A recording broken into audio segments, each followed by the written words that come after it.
His Secret Heir, written and narrated by Moonbeam Audiobook. Chapter 1. The deadbolt slid back with a groan that sounded too loud in the 2 a.m. silence. Fiona sagged against the door, the flimsy metal a poor defense against the gritty, rain-soaked reality of her life.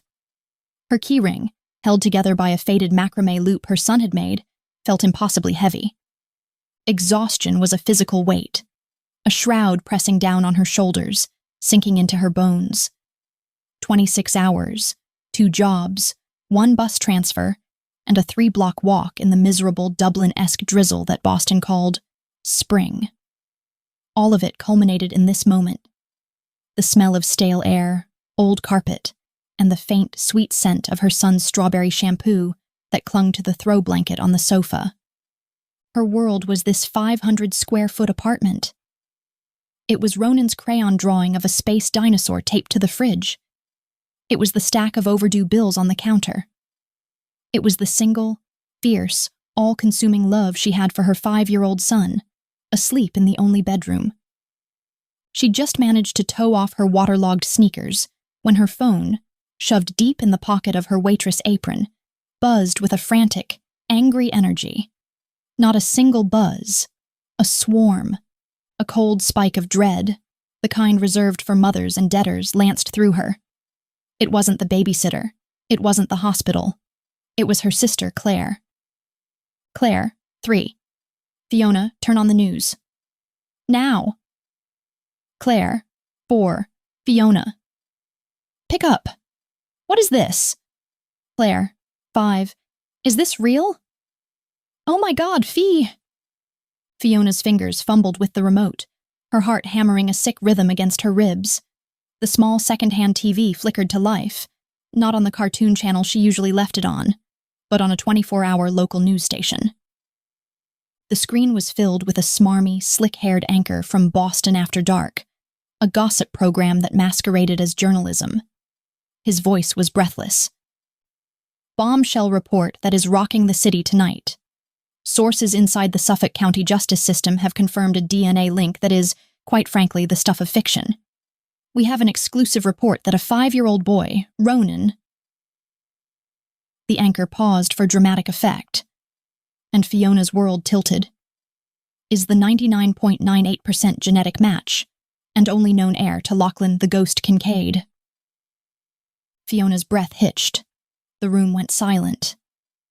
The anchor's voice seemed to come from a great distance. Number, number, number. The screen flashed a photo. Not of her, thank God, but a grainy shot of a dark-haired man with ice-chip blue eyes, stepping out of a black sedan. A photo from 2 years ago, right before he'd supposedly been blown to smithereens in a car bomb that had leveled half a block in the Seaport district. Lachlan Kincaid, head of the Kincaid Irish mob. A boogeyman. A ghost. A man whose name was only ever whispered in the back rooms of the pubs where she slung beers, spoken with a mixture of terror and reverence. And 5.5 years ago, just Lachlan. The memory hit her with the force of a physical blow. It wasn't a grimy pub. It was a high-end charity gala she'd been hired to waitress. He'd been in a perfectly tailored tux, not a suit of armor, but he wore it just the same. He hadn't leered at her like the other men. He'd watched her. His gaze was a physical touch, a brand following her as she cleared plates. He'd found her by the service exit, the scent of expensive whiskey and cold night air clinging to him. He hadn't been a boss. He'd been an accent. A low, gravelly brogue that vibrated with power and something else. A loneliness that had called to her own. You have the eyes of someone who's fighting a war all on her own, he'd said, his thumb brushing the frantic pulse at her throat. One night. One stupid, reckless, desperate night when she'd wanted to feel anything other than tired and poor. He'd been intense, possessive, and devastatingly tender. And then, like the ghost he was named for, he was gone. 9 months later, Ronan was born, with his father's dark hair and, she'd always feared, his father's ice-blue eyes. The boy's mother, the anchor continued, his voice dripping with salacious discovery. Has been identified as a Fiona Riley, a 26-year-old single mother and waitress. Fiona dropped the remote. It shattered on the linoleum. How? The DNA test. The memory surfaced, thick and suffocating. A health fair at a community center last summer. A booth offering free comprehensive ancestry and allergy screening. Ronan's asthma had been bad, and Fiona was desperate. She couldn't afford a specialist, and the clinic doctor just kept pushing an inhaler. They'd promised a full allergy panel. She'd signed the waiver, let them swab her cheek and Ronan's, and taken the $50 grocery gift card, feeling a sick mix of relief and shame. They hadn't been looking for allergies, they'd been hunting. A 99.98% match. They'd been running his sample against a database, against him, but Lachlan Kincaid was dead. The news had run it for weeks. The car bomb, the obliterated vehicle, the closed casket funeral. He was dead. What this means for the Kincaid organization, which has been in disarray since Kincaid's disappearance 2 years ago, is anyone's guess, the anchor blathered. But one thing is certain. This 5-year-old boy is now the sole heir to one of the city's most notorious and wealthiest criminal legacies. A legacy his father's enemies would do anything to erase. That last line hit her like a punch to the stomach. Enemies. This wasn't a paternity scandal. This wasn't about child support. This was a target. They hadn't just put her on the news, they had painted a bullseye on her son's back. She flew to the bedroom, her terror a living thing, clawing up her throat. Ronan was asleep, his small body tangled in his space-themed comforter, his favorite stuffed dog, Grumps, tucked under his arm. He looked so safe, so innocent. She sank to her knees by his bed, her hand shaking as she brushed the dark, silky hair from his forehead. He had her nose, her smile, but his eyes, even closed, were all his father. Her mind raced. Run, pack a bag, get Ronan, go to Claire's. No, Claire's is the first place they'd look. A hotel. With what money? Call the cops? She laughed, a hysterical dry sound. Call the cops and say what? My son is the heir to a dead mob boss, and I think the boogeymen are coming? They'd think she was insane. She was alone, just like Lachlan had said, fighting a war all on her own. A sound from the living room made her freeze. Not a creak. Not the old building settling. A knock. It wasn't a neighborly tap. It was a heavy, solid, 3-rap thud that vibrated in her chest.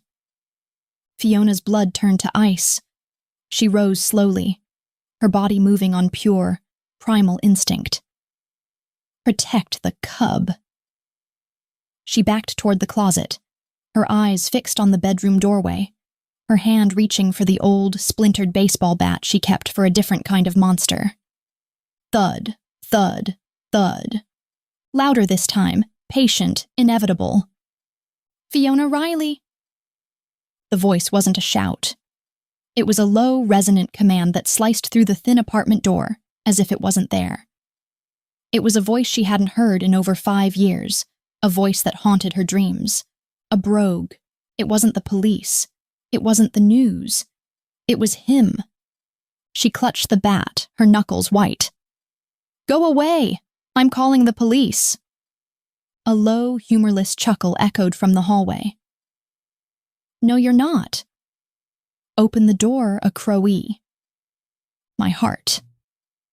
The old endearment, used so devastatingly that one night, now sounded like a threat. Open the door, or I will take it off its hinges. You have 5 seconds before you frighten the boy. The mention of Ronan shattered her defiance. He knew. He knew. Her hand trembled as she dropped the bat. She walked on legs made of stone, peering through the peephole. The distorted fisheye lens showed her nothing but a wall of black. He was standing too close, blocking the light. Blocking the world. She unlatched the deadbolt. The click was the loudest sound she'd ever heard. the sound of her old life ending. The door swung open, pulled not by her, but by the vacuum of his presence. Lachlan Kincaid was not a ghost. He was 6'3" of solid, terrifying, rain-soaked reality. He was older, harder. The laugh lines she remembered around his eyes were gone, replaced by a faint, silvery scar that cut through his left eyebrow. His dark hair was shorter, his bespoke suit replaced by a simple black Henley that strained across a chest and shoulders that seemed impossibly broad. He was a predator, and he was standing on her welcome mat. His ice-blue eyes didn't look at her. Not at first. They sliced past her, down the short hall, landing on the small, rocket ship pajama-clad legs peeking out from the bedroom.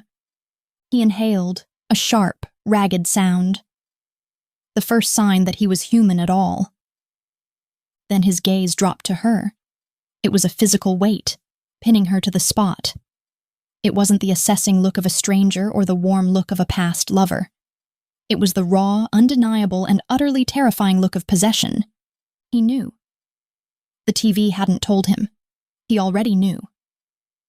"So," he said, his voice a gravelly rumble that vibrated through the floor. "You took him from me." It wasn't a question. It was an accusation. I didn't know," she whispered, hating the weakness in her voice. "I didn't know who you were. You were gone." "I was hiding," he corrected, the word a blade. He stepped inside, not waiting for an invitation, forcing her to stumble back. He dominated her small apartment, his presence sucking all the air from the room. The scent of rain, cold metal, and expensive, clean soap filled her lungs. He stalked past her, his movements fluid and silent, a panther in her tiny cage. He stopped at the bedroom door, his huge frame filling the opening. He just watched Ronan sleep. Fiona's heart was a trapped bird. "Don't you touch him." His shoulders tensed. He turned his head, his profile sharp and ruthless in the dim light from the kitchen. "He's my son." "He's my son," she retorted, her terror finally giving way to the fierce maternal rage that had kept her going for 5 years. "You have no right. You're a ghost. You're dead." Lachlan Kincaid turned fully, and the sheer, unadulterated power rolling off him made her take an involuntary step back. "I am many things, Fiona. Dead is not one of them." He advanced on her, and she was trapped between him and the sofa. "I've been hunting a traitor for 2 years," he murmured, his voice dangerously soft. He cupped her chin, his thumb calloused and cold, forcing her to meet his gaze. The sizzling hot chemistry that had pulled her in 5 years ago was still there, but now it was tainted with something dark and possessive. "That traitor," he said, his blue eyes burning into hers, "is the one who leaked that test, the one who just put my flesh and blood in the crosshairs to draw me out." He was too close. She could feel the heat radiating from his body. She could see the fury in his eyes, but underneath it, something else. A burning, obsessive focus. "You're not safe here," he stated. "Not anymore." "I'll protect him," she said, her voice shaking. "With what?" he sneered, his gaze flicking to the baseball bat by the door. "You have no idea what's coming. You have no idea what they'll do to get to me, to get to him." He leaned in, his lips brushing the shell of her ear, his hot breath making her shiver. "But I do." He pulled back, his hand still on her jaw, holding her captive. "Pack a bag for you and the boy," he commanded. "You're coming with me. Both of you." "I won't," she defied, though her heart was pounding in agreement. He was right. She couldn't protect Ronan from this. "That," Lachlan Kincaid said, his thumb brushing her trembling lower lip, "was not a request." Chapter 2. Lachlan's thumb on her lip was a brand. His words were a sentence. That was not a request. The command hung in the air, thick and suffocating, mingling with the scent of him. Rain, metal, and a clean, sharp soap that spoke of impossible wealth. Fiona's survival instincts, honed by 5 years of single motherhood, screamed at her. She slapped his hand away, a sharp, stinging sound that echoed in the tiny apartment. "You can't do this," she hissed, the words pure bravado. Her heart was a trapped rabbit, slamming against her ribs. "You can't just walk in here after 5 years, dead or not, and start making demands. This is my home. That is my son." Lachlan didn't so much as blink. The spot on his chin where her nails had grazed might as well have been marble. He simply held her gaze, his own a flat, icy blue that seemed to see straight through her fear to the quivering truth beneath. "I can," he said, his voice a low, gravelly promise that chilled her more than any shout could have. "And I will. Your home? This box? This flimsy door I could have put my shoulder through in a second? This is not a home, Fiona. It's a target. And thanks to that Boston After Dark bastard, it's a target with a flashing red light on its roof." He took a step back, a deliberate, tactical retreat that only made him seem more dangerous. He wasn't conquering her. He was assessing his territory. "You have 2 options," he stated, ticking them off on his fingers. "1, you wake the boy. You tell him we're going on a trip. You pack a bag, and you walk out of this door with me. We are in a secure car in 3 minutes. Or 2, she whispered, dreading the answer. Or 2. His gaze hardened, losing any trace of the man she'd met at the gala. This was the ghost. "I call my men. They are 2 minutes out. They will come in, they will pack for you, and they will carry you out. The boy will be screaming. Your neighbors will be watching. And every lowlife in this city will know for certain that the Kincaid heir and his mother have been taken." He leaned in, his voice dropping to a predatory murmur. "He will be far more frightened by that option, Fiona. And you will have proven to him that his mother is utterly powerless to protect him. Is that what you want?" It was a perfect checkmate. He'd used her love as a weapon, turned her own maternal instinct against her. He knew she would do anything to shield Ronan from fear, and he'd just handed her the shield. And the sword, with his own grip closing over hers. Rage and terror warred within her, a sickening, dizzying cocktail. He was right. She hated him for it. She hated him for being alive. She hated him for walking back into her life and, in the space of 10 minutes, proving that her entire world was a house of cards he could topple with a breath. "I'll get him," she said, the words tasting like ash. "Good girl." The casual, possessive praise made her want to hit him again. She turned her back on him, a small, defiant act, and walked to the bedroom. The light from the hall spilled over Ronan's sleeping form. Her son. The only pure, good thing in her life. And she was about to feed him to the wolves. No, she corrected herself. She was handing him to the alpha wolf to protect him from the pack. She knelt by his bed, her hand shaking so badly she could barely touch him. "Ronan, baby," she whispered, her voice thick. "Ronan, sweetheart, you have to wake up." He stirred, burrowing deeper into his pillow with a soft, sleepy groan. "No, Mommy." "It's dark." "I know, Bug." "I know. But we have to go. We're going on a surprise adventure." Her voice cracked on the last word. Ronan's eyes fluttered open, still hazy with sleep. "A venture? Like the aquarium?" "Bigger," she said, forcing a watery smile. She pulled him into a sitting position, his small body warm and pliant. "We have to go right now. It's a secret." She was aware of Lachlan the entire time, a massive, silent shadow filling the doorway.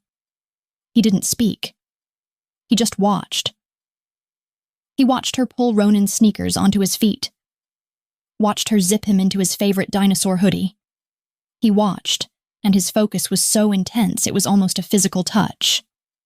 "Mommy, who's that?" Ronan's voice was small, hesitant.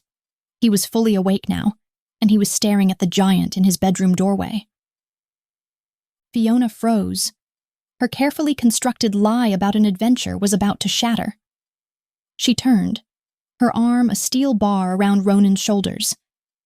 Lachlan had not moved, but the entire atmosphere in the room had changed. The ruthless mob boss was gone, replaced by something else. Something raw and unguarded. His gaze was fixed on Ronan, and his throat worked as if he was trying to swallow. He didn't speak. He just crouched. It was the most disarming thing he could have done. He dropped down to Ronan's level, a mountain of a man folding himself into the small space. He was still huge, still terrifying, but he was no longer looming. "Hello, Ronan," he said. The brogue was there, but the gravelly, commanding edge was gone. His voice was rough, thick with an emotion Fiona couldn't or wouldn't name. Ronan, typically shy, just stared. "You're big," he stated, his voice muffled by the thumb he'd just stuck in his mouth. A sound rumbled in Lachlan's chest, a low, rusty approximation of a chuckle. That I am." He held out one massive, calloused hand, palm up, a hand that had likely done unnameable things. "I'm Lachlan," he said, his voice softer than she'd ever heard it. "I'm an old friend of your mom's." Ronan's eyes, those ice-chip blue eyes that were a perfect mirror of the man in front of him, shifted from Lachlan to Fiona and back again. He took his thumb out of his mouth. "Are you a giant?" "Sometimes," Lachlan said, and the ghost of a smile, the one she remembered from that night, the one that had undone her, flashed across his lips. "You look just like your granda, a mech."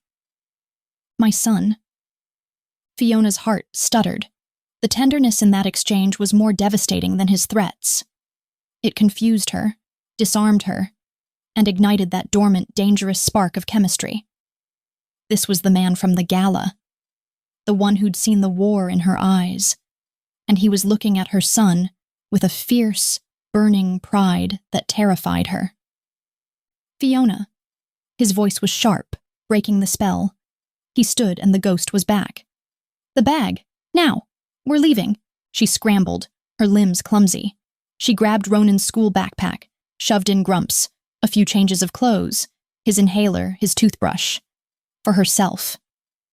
She grabbed her purse, her keys, her phone. What else mattered? She was leaving her life. It felt like dying. Lachlan took the backpack from her, slinging it over one shoulder as if it weighed nothing. He held his other hand out to Ronan. "Time to go, Alaok." "My warrior." Ronan, to Fiona's utter shock, took his hand. Lachlan didn't wait. He moved, pulling Ronan along gently, his other hand landing on the small of Fiona's back. It wasn't a caress. It was a command. "Move." The touch was electric, a jolt of pure high-voltage possession that shot straight from her spine to her stomach. She stumbled, her legs weak. He was hurting them. His family. His prisoners. The hallway was silent. The ancient elevator was too slow. He steered them to the stairs. Down they went, a 3-person procession into the underworld. Fiona's heart hammered with every step. The lobby was empty. The street outside was not. A black, gleaming, armored-looking SUV was idling at the curb, its tinted windows making it look like a block of polished obsidian. It was so out of place in her run-down neighborhood that it might as well have been a spaceship. A man in a suit, built like a brick wall, stood by the driver's door. He saw Lachlan and immediately opened the rear passenger door. Lachlan didn't pause. He lifted Ronan, a single, fluid motion, and deposited him into the middle seat. Then he looked at Fiona. "Get in." She hesitated, her last chance at freedom. But one look at Ronan, already inside, and she knew she had no choice. She slid in, the leather seat cold against her jeans. Lachlan got in after her. The door shut with a heavy, final thunk that sounded like a vault ceiling. A thick, bulletproof glass partition slid shut between them and the driver. They were locked in. The SUV pulled away from the curb, its acceleration impossibly smooth and silent. Fiona stared out the window, watching her apartment building, her life, disappear into the rain-swept darkness. She was in a confined space with a man who was both a stranger and the father of her child. A man who was equal parts tender and terrifying. The air was thick with his scent, with unspoken words, with the thrum of the powerful engine and the sheer, crackling tension of his proximity. Ronan, blessedly, was too exhausted to be scared. The adrenaline of the adventure faded, and his head began to nod. It listed to the side, landing with a soft bump on Lachlan's thigh. Lachlan froze. He stared down at the dark, silky head resting on his leg, as if it were a live grenade. Fiona's breath hitched. Primal instinct roared. "Don't," she whispered, reaching across the small, warm body to move him. "I'll take him." Before her fingers could brush Ronan's hair, Lachlan's hand shot out, covering hers. His grip was steel. His skin was hot, calloused, and it sent a shockwave straight up her arm. "Leave him," he commanded, his voice a low rumble. She tried to pull her hand back, but he held her fast. He wasn't looking at her. His gaze was fixed on his sleeping son. His thumb, almost unconsciously, stroked the back of her hand. Once. Twice. A slow, possessive, claiming gesture. It wasn't a comfort. It was a brand. She snatched her hand back as if burned, her skin tingling. "What are you doing?" she breathed, her voice shaking. "Where are you taking us?" Lachlan finally lifted his gaze to hers. In the dark, intermittent glow of the streetlights, his eyes were chips of blue ice. "I'm taking you somewhere safe. Somewhere the vermin who run this city can't get to him." "And you?" she shot back, her fear making her reckless. "Are you not one of them?" "The vermin? The boogeyman?" His gaze dropped to her mouth. "I am his father," he said, the words a vow. "And I'm the only thing on this earth standing between him and the men who are coming to kill him. So you will do as I say. You will listen. And you will not fight me on this. You can't control me." A dark, dangerous smile touched his lips. "Can't I?" The SUV turned, leaving the city lights behind, and passed through a massive wrought iron gate that seemed to rise from the shadows. They drove for another minute up a winding private road, surrounded by dense woods. It was a fortress. They pulled up to a house that was less a house and more a modern-day castle of glass, steel, and dark, imposing stone. It was cold, beautiful, and utterly lifeless. The driver, Keegan, as Lachlan called him, opened the door. Lachlan, with a tenderness that defied the man he'd been seconds before, gently scooped the sleeping Ronan into his arms. Fiona's arms felt agonizingly empty. He was taking her son. He was taking everything.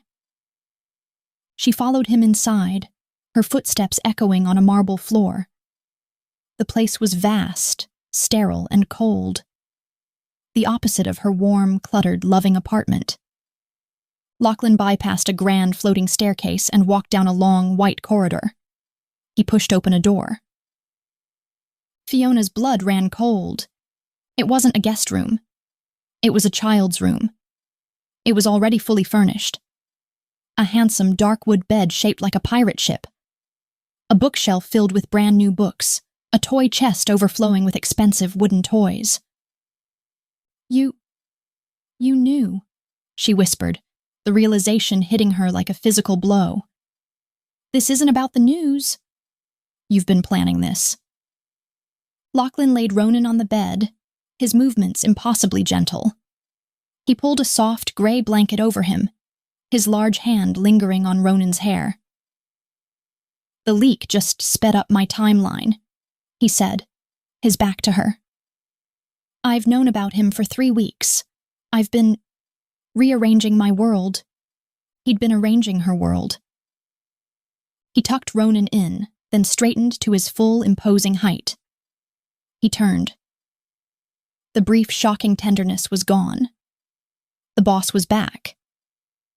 He stalked toward her, and Fiona instinctively backed up until her shoulders hit the cold, painted wall. He was too close, his heat a furnace, his body a wall of muscle that blocked the only exit. He's safe, Lachlan murmured, his voice a low vibration she felt in her chest. And me? She whispered, hating the tremor in her voice. Am I safe? He lifted a hand, placing it on the wall next to her head, caging her in. His eyes bored into hers, a burning, obsessive focus. You are mine, he corrected, as if it were the simplest fact in the world. I am not. You are the mother of my son. You are in my home. You are under my protection. He leaned in, his lips hovering an inch from hers. The heat, the tension, the sheer raw want that had pulled them together 5 years ago was back, but now it was 1,000 times more dangerous. That makes you mine. That makes me your prisoner. Don't, he warned, his gaze dropping to her mouth. Make me prove the difference. Chapter 3. His words, "Don't make me prove the difference," hung in the sterile air, a promise of velvet-gloved steel. His lips were a breath away. Fiona could feel the heat radiating from his mouth, see the dark, obsessive intensity in his eyes. He wasn't just looking at her. He was consuming her. And Fiona, fueled by 5 years of solitary warfare, by the terror and the rage and the agonizing, unwanted pull of him, did the only thing she could. She shoved him. Hard. She slammed both palms flat against his chest, pushing with all the desperate, frantic strength she had. Get off me, she snarled, the words ripped from her throat. It was like pushing against a granite cliff. He didn't move. He didn't even stumble. The only acknowledgement was the fractional tightening of his jaw and the way his eyes flared, a flicker of surprise followed by a wild fire of something far more dangerous. Dark approval. His hand shot from the wall, lightning fast and wrapped around her throat. It wasn't a choke, not a threat of violence. It was a brand. His thumb pressed into the frantic, jumping pulse at the base of her neck, his long fingers caging her. He held her head still, his gaze dropping to her mouth, which was now parted in a gasp of shock and fear. Fire, he murmured, his brogue a rough purr that vibrated through his hand, straight into her bones. I remembered that. You were all fire and fight even then. He was too close.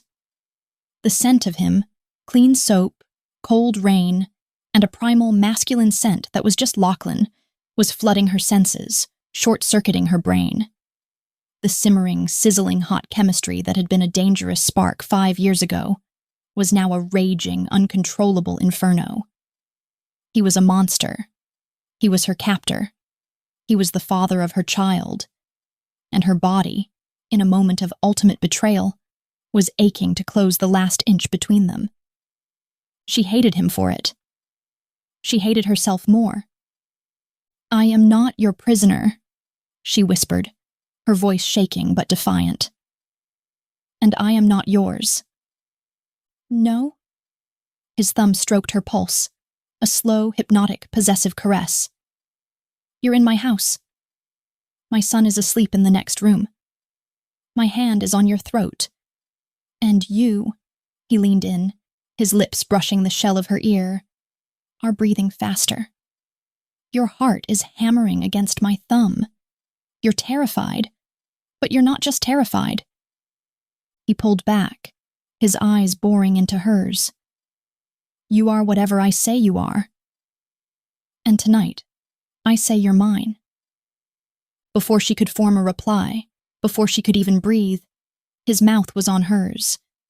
It wasn't a kiss. It was an invasion. A claiming.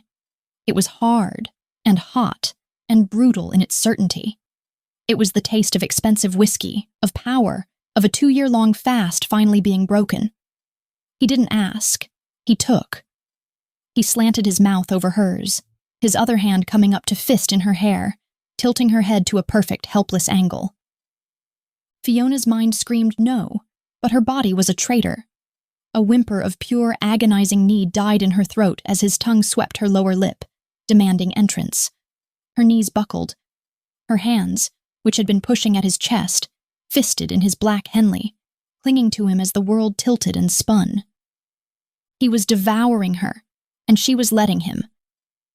The sharp, metallic buzz of a phone ripped through the tension. Lachlan tore his mouth from hers with a low, guttural growl, a sound of pure animalistic frustration. He didn't let her go. He rested his forehead against hers, his breath coming in hot, ragged pants that matched her own. His chest heaved. The phone buzzed again. Insistent. "Damn it!" he hissed, the word a curse against her lips. He pulled back, and the loss of his heat was so sudden, so total, that Fiona sagged against the wall, her legs shaking too hard to hold her. He kept his hand on the wall by her head, caging her in, and pulled the phone from his pocket with his free hand. He glanced at the screen. The transformation was instantaneous. The lover was gone. The boss was back. His eyes went flat and cold. He straightened, turning partially away from her to answer, though his body still blocked the door. "What?" he snapped. He listened, his entire body going utterly still. "Where?" "No. Lock it down. I want a perimeter on a 4-block radius. I don't care who it is, Keegan. Find the rat who told them where to look. I want his head. Now. I'm on my way." He hung up, his face a mask of cold, controlled fury. He looked at Fiona, his eyes sweeping over her, her swollen lips, her disheveled hair, the mark his hand had left on her throat. A flicker of possessive satisfaction crossed his features before he banked it. "Business," he said, his voice clipped. "You're leaving?" she asked, her voice a reedy, unfamiliar sound. "I'm handling a problem?" He stepped back, and she could finally breathe. "You'll be safe here." He walked to the door, then paused, his hand on the knob. "My suite is through there," he said, nodding to an unassuming door she hadn't noticed, set into the far wall. "It adjoins this one. Go through. Lock it from your side. Don't open it for anyone but me." She just stared at him, her mind reeling. "Go." Now Fiona. His command galvanized her. She scrambled, stumbling past Ronan's pirate bed, through the adjoining door, and into a bedroom that made her old apartment look like a closet. It was all dark wood, cool gray linens, and a wall of glass that looked out over the dark, forested estate. She heard the door to Ronan's room click shut. Then, a second, heavier click. The sound of a bolt sliding home. He had locked them in. Fiona collapsed against the door, her back sliding down the smooth, expensive wood until she hit the floor. She was a prisoner. She was the mother of his heir. She was the woman he'd just kissed as if he owned her. Her fingers went to her lips, which were still tingling, still hot and swollen from the force of his. The taste of him was on her tongue. She began to shake. The adrenaline that had held her together for the last 2 hours crashed, leaving her hollow. She was in a dead mob boss's fortress. Her son was asleep in a stranger's bed. And she had just responded to her captor's kiss like she'd been starving for it.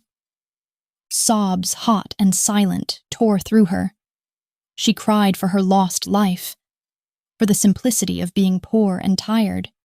She cried for Ronan's stolen innocence, and she cried in sheer, terrified confusion for the man who was both her monster and her protector, and for the part of her that was, God help her, drawn to the flame. She didn't know how long she sat there. Exhaustion, A heavier, more narcotic force than any she'd ever known, finally claimed her. She crawled to the massive, king-sized bed, too drained to even pull back the covers, and collapsed on top of the soft gray duvet, falling into a dead, dreamless sleep. Sunlight, sharp and intrusive, woke her. Fiona shot up, her heart pounding. Disorientation fogged her brain. Where dash? The room. The glass wall. The memory of the previous night slammed into her with the force of a physical blow. "Ronan!" She scrambled off the bed, her stockinged feet hitting a plush wool rug. She ran to the adjoining door, her hand fumbling with the knob. It was unlocked. She burst into Ronan's room. The bed was empty. The pirate ship comforter was thrown back. Grumps, his stuffed dog, was lying on the floor. "Ronan!" Her voice was a high-pitched spike of panic. "Ronan!" She flew out of the bedroom, out of the bolted corridor, and into the main house. It was a vast, open-plan space of white marble, glass, and steel, so bright and sterile it hurt her eyes. It was silent. Too silent. "Ronan, where are you?" "In here, Mum." Her son's voice. Happy, giggling. It came from an area off the main atrium. She followed the sound, her terror a living thing clawing at her throat. She rounded a corner and skidded to a stop on the polished marble. It was a kitchen the size of a restaurant, all stainless steel, dark granite, and gleaming state-of-the-art appliances. And at a massive 12-person island in the center sat Ronan. He was in his dinosaur pajamas, perched on a tall, leather-bound stool, swinging his legs. In front of him was a plate stacked high with chocolate chip pancakes, drenched in a lake of syrup. Standing at the industrial-sized stove, his back to her, was Lachlan.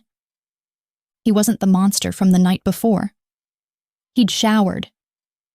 He was wearing dark trousers and a soft gray cashmere sweater, the sleeves pushed up his forearms. He was holding a spatula.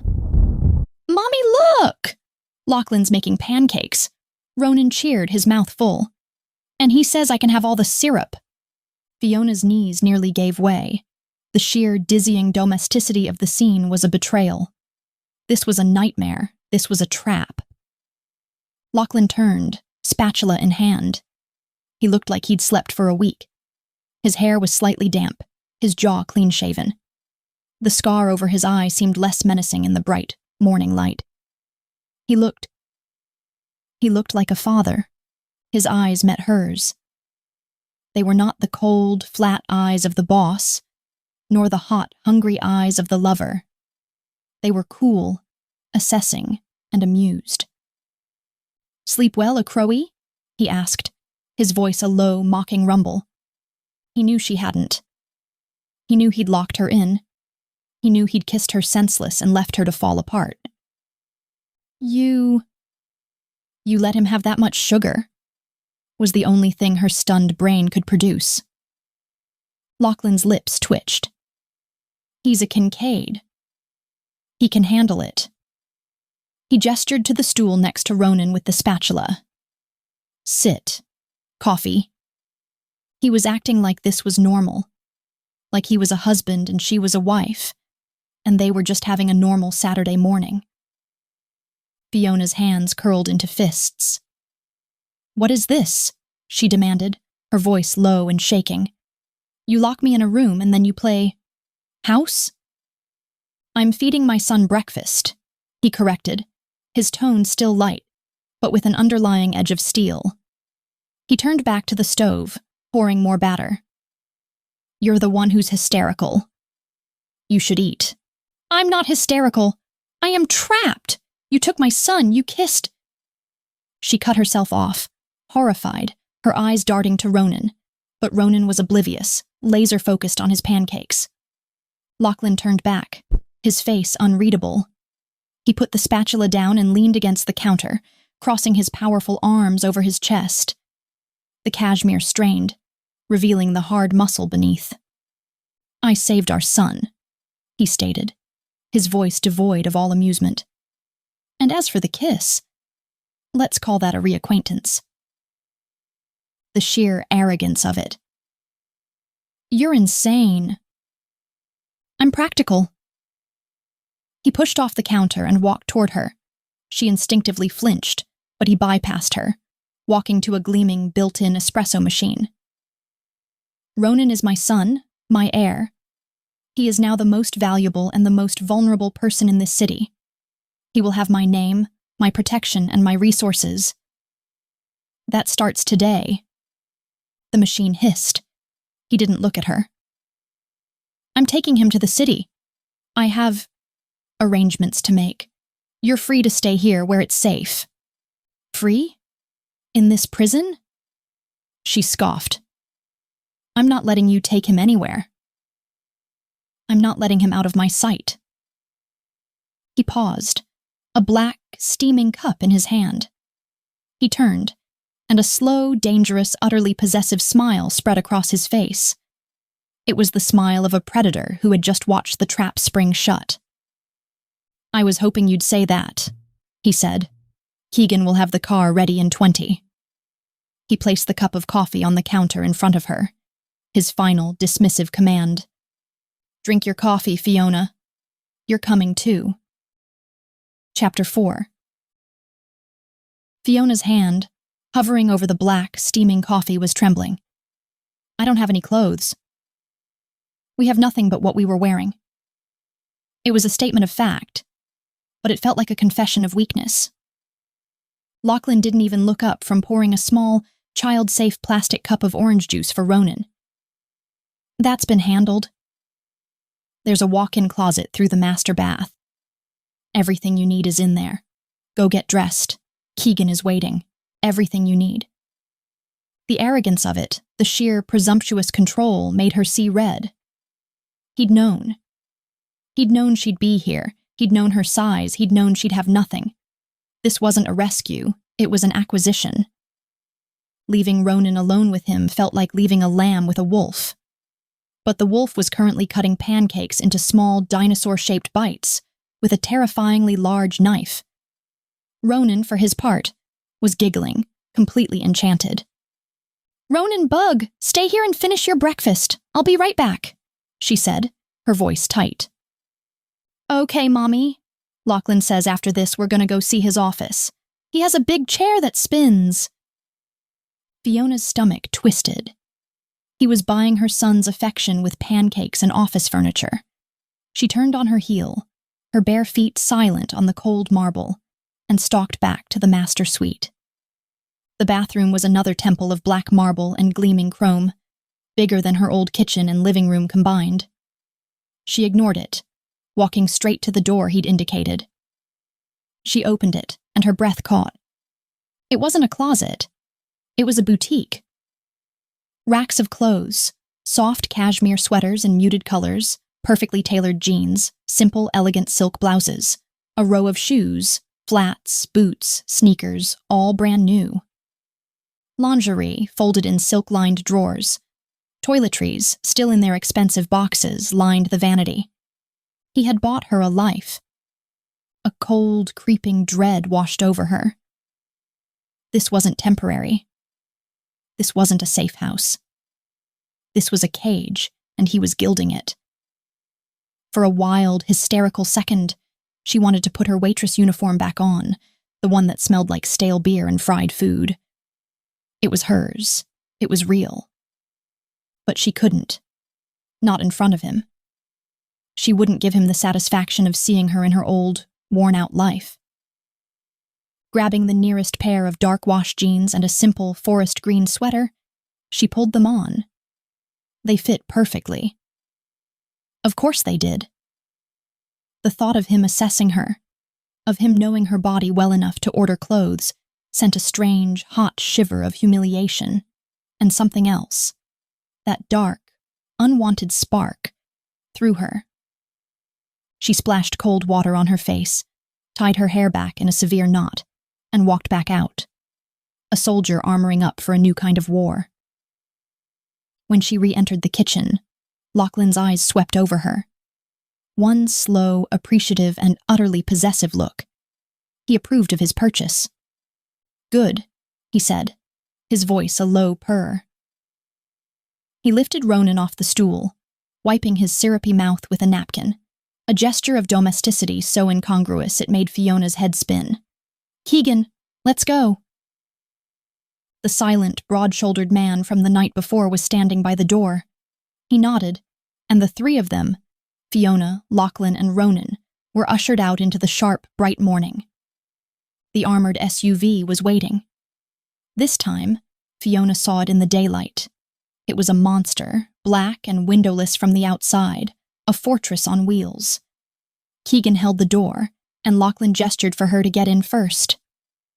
She slid in, her new jeans rubbing against the plush leather. Lachlan got in beside her, placing Ronan in the middle.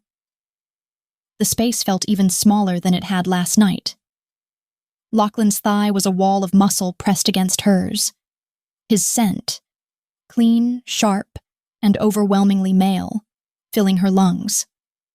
The thick, partitioned glass slid up, sealing them in. The SUV pulled away from the house, and Fiona got her first real look at the estate. It wasn't a house, it was a compound. A high, modern steel fence topped with security wire surrounded acres of dense, dark woods. She saw cameras mounted on trees, small black domes glinting in the sun. This was where he had been hiding.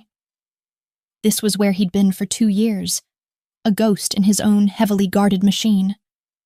Ronan, unlike last night, was wide awake. He was pressed against the window, his nose fogging the tinted glass.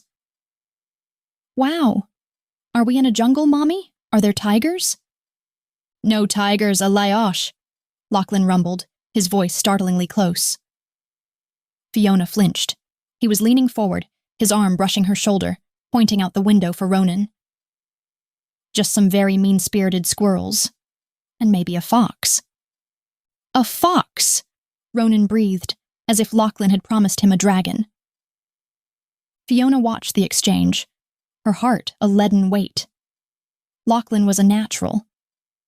He spoke to Ronan with an easy, gruff tenderness, his voice softening, the hard edges of the mob boss sanding away. He was confusing her, muddying the lines.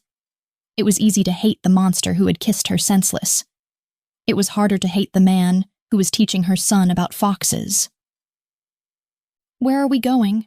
She asked, her voice flat, cutting into their conversation. Lachlan sat back, the brief, warm moment over. He was beside her again, a mountain of quiet menace. I told you. Arrangements.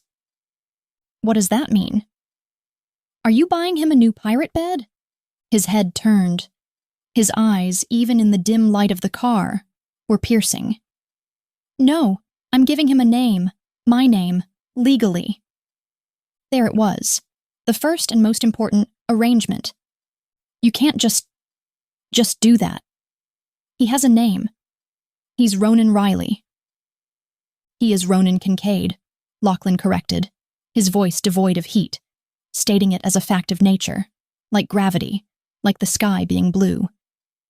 He has been Ronan Kincaid since the second he was conceived. The paperwork is just catching up. It's not just paperwork, it's his identity. It's my name. It was your father's name, he said, and the casual cruelty of it, the depth of his research into her, stole her breath.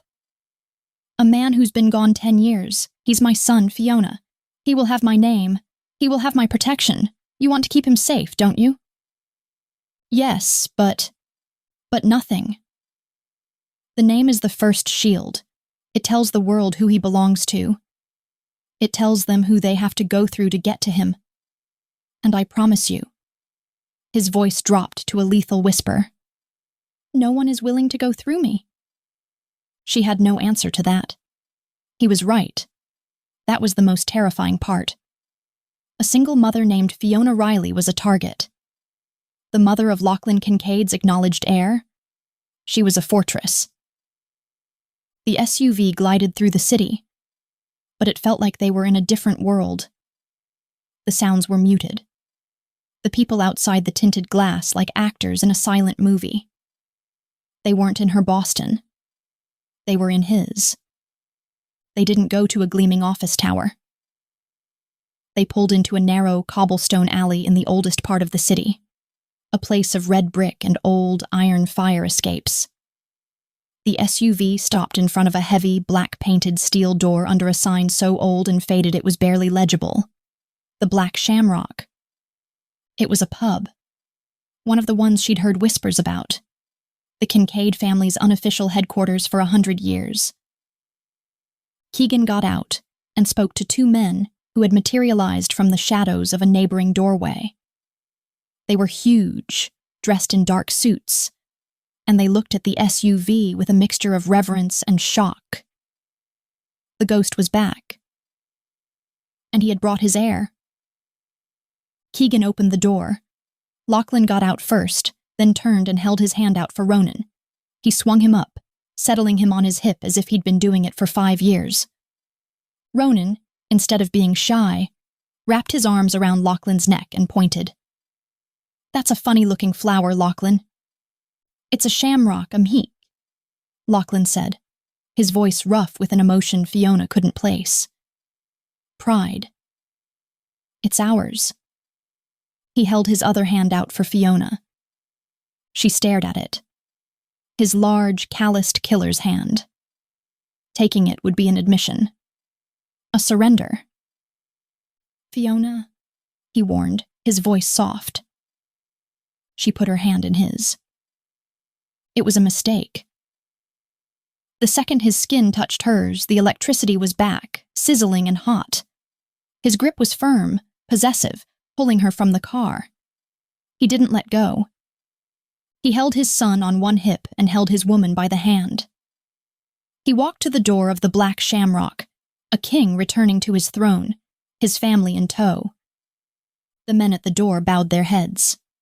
"Boss!" "Declan?" "Rory, good to see you're still breathing," Lachlan said, his tone clipped. He nodded at Fiona. "She's with me. The boy is mine. No one bothers them. Understood?" "Aye, boss. Understood."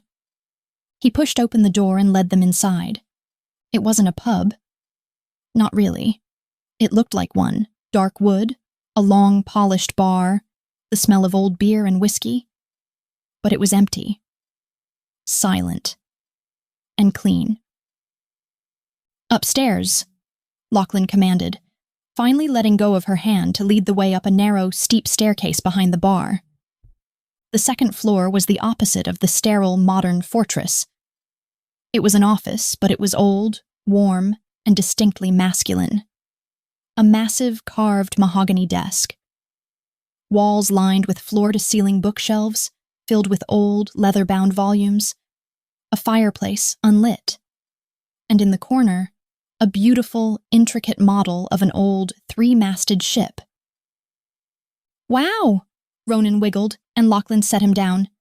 He made a beeline for the ship. "A pirate ship, just like my bed." "Ronan, no!" Fiona lunged, grabbing his hand just before he could touch the delicate rigging. "Don't touch, Bug. That looks expensive. It's fine." Lachlan was already behind his desk, his large frame sinking into the high-backed leather chair. He hit a button on an intercom. "Keegan. Bring Mr. Doyle up. And coffee. Lots of it." He looked up, and for a second he just watched them. He watched Fiona, crouched on the floor, her hand on her son's shoulder. He watched Ronan, who was staring at the ship with undisguised awe. The tender, confusing side of him flickered to life. "That was my great-grandfather's," he said, his voice quiet. "He built it. Brought him over from Cork. You can look, Ronan, just gentle." He was giving his son permission. Fiona, feeling dismissed, stood up. "You're really doing this?" she asked, her voice low. "You're just back? After 2 years, you're making pancake breakfasts and running the mob from a pub?" "I'm tying up loose ends," he said, his eyes on Ronan. "The traitor who leaked your DNA test? He's won. He's been dealt with." Fiona's blood ran cold. Dealt with? He won't be a problem again, Lachlan said, his voice flat, and she knew with chilling certainty that the man was dead. The man who had put her on TV. She should have felt something. Horror, pity. Instead, she just felt a cold, sharp spike of relief, and that terrified her. A knock on the door. A thin, older man in an expensive suit walked in, carrying a briefcase. He looked nervous. Mr. Kincaid? Welcome back, sir. Doyle. Lachlan didn't stand.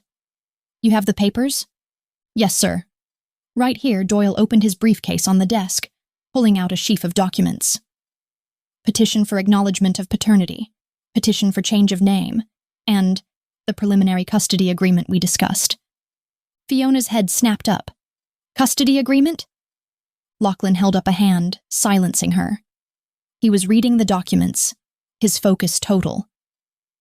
Ronan, bored with the ship, had wandered over to Lachlan's desk.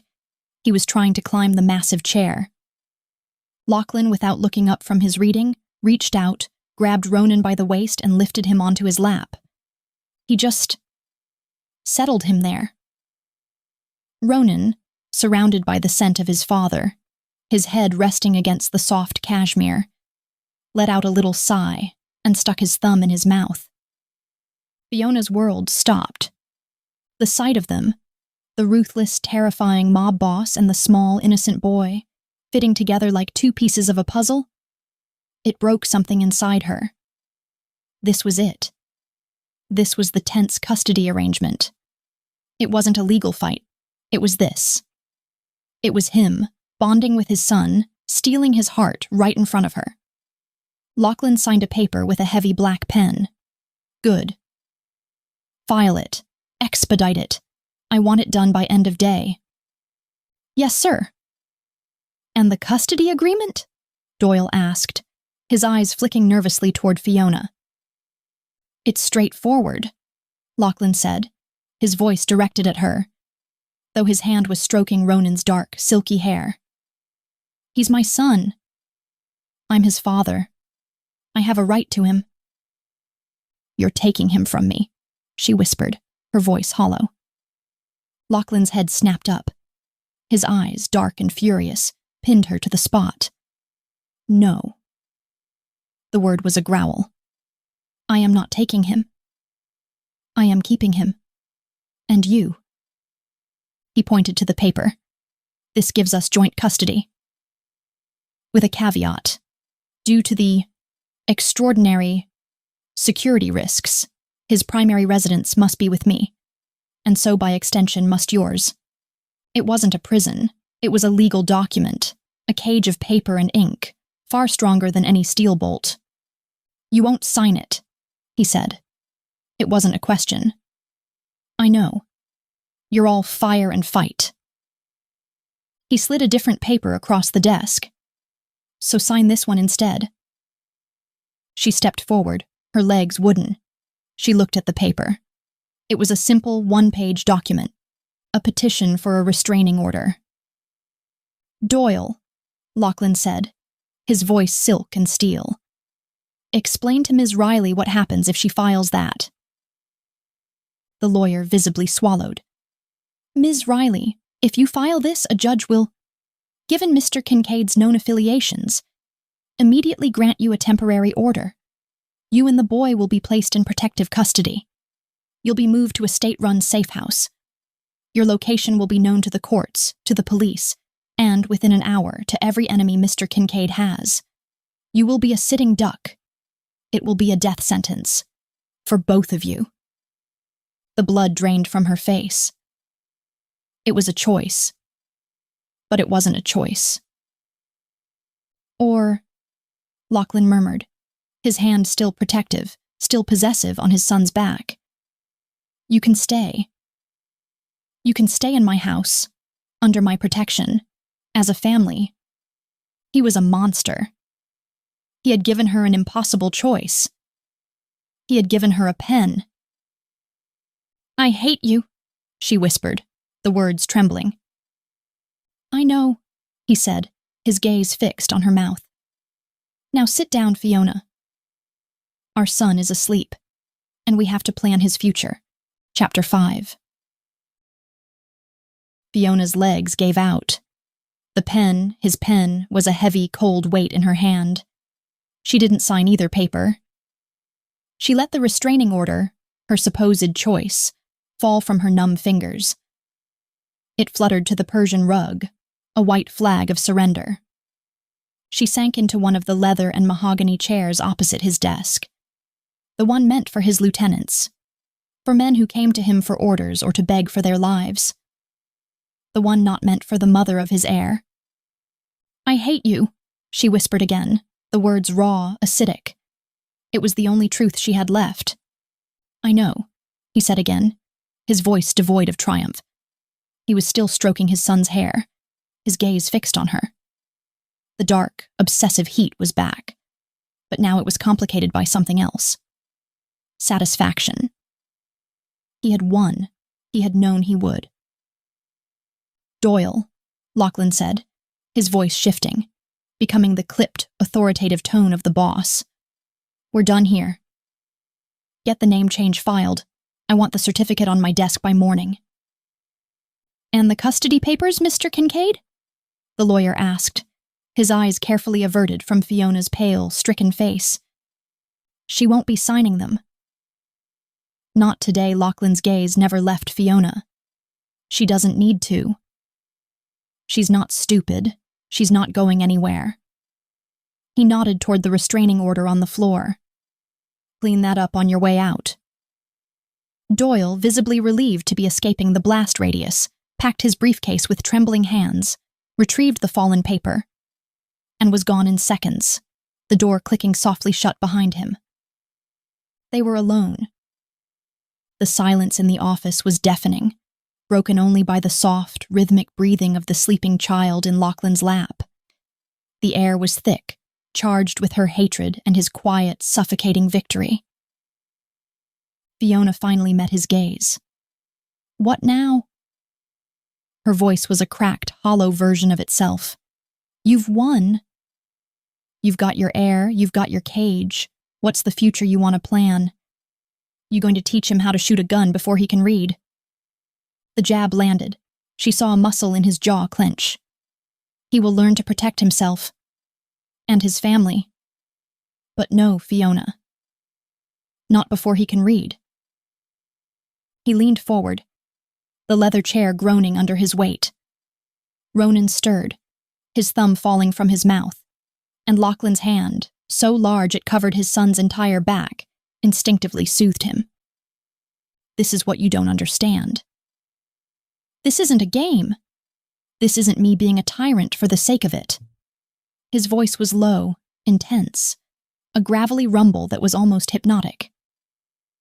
"The man who put you on television was named Seamus McDougal. He was a second cousin of mine, a man who sat at my father's table.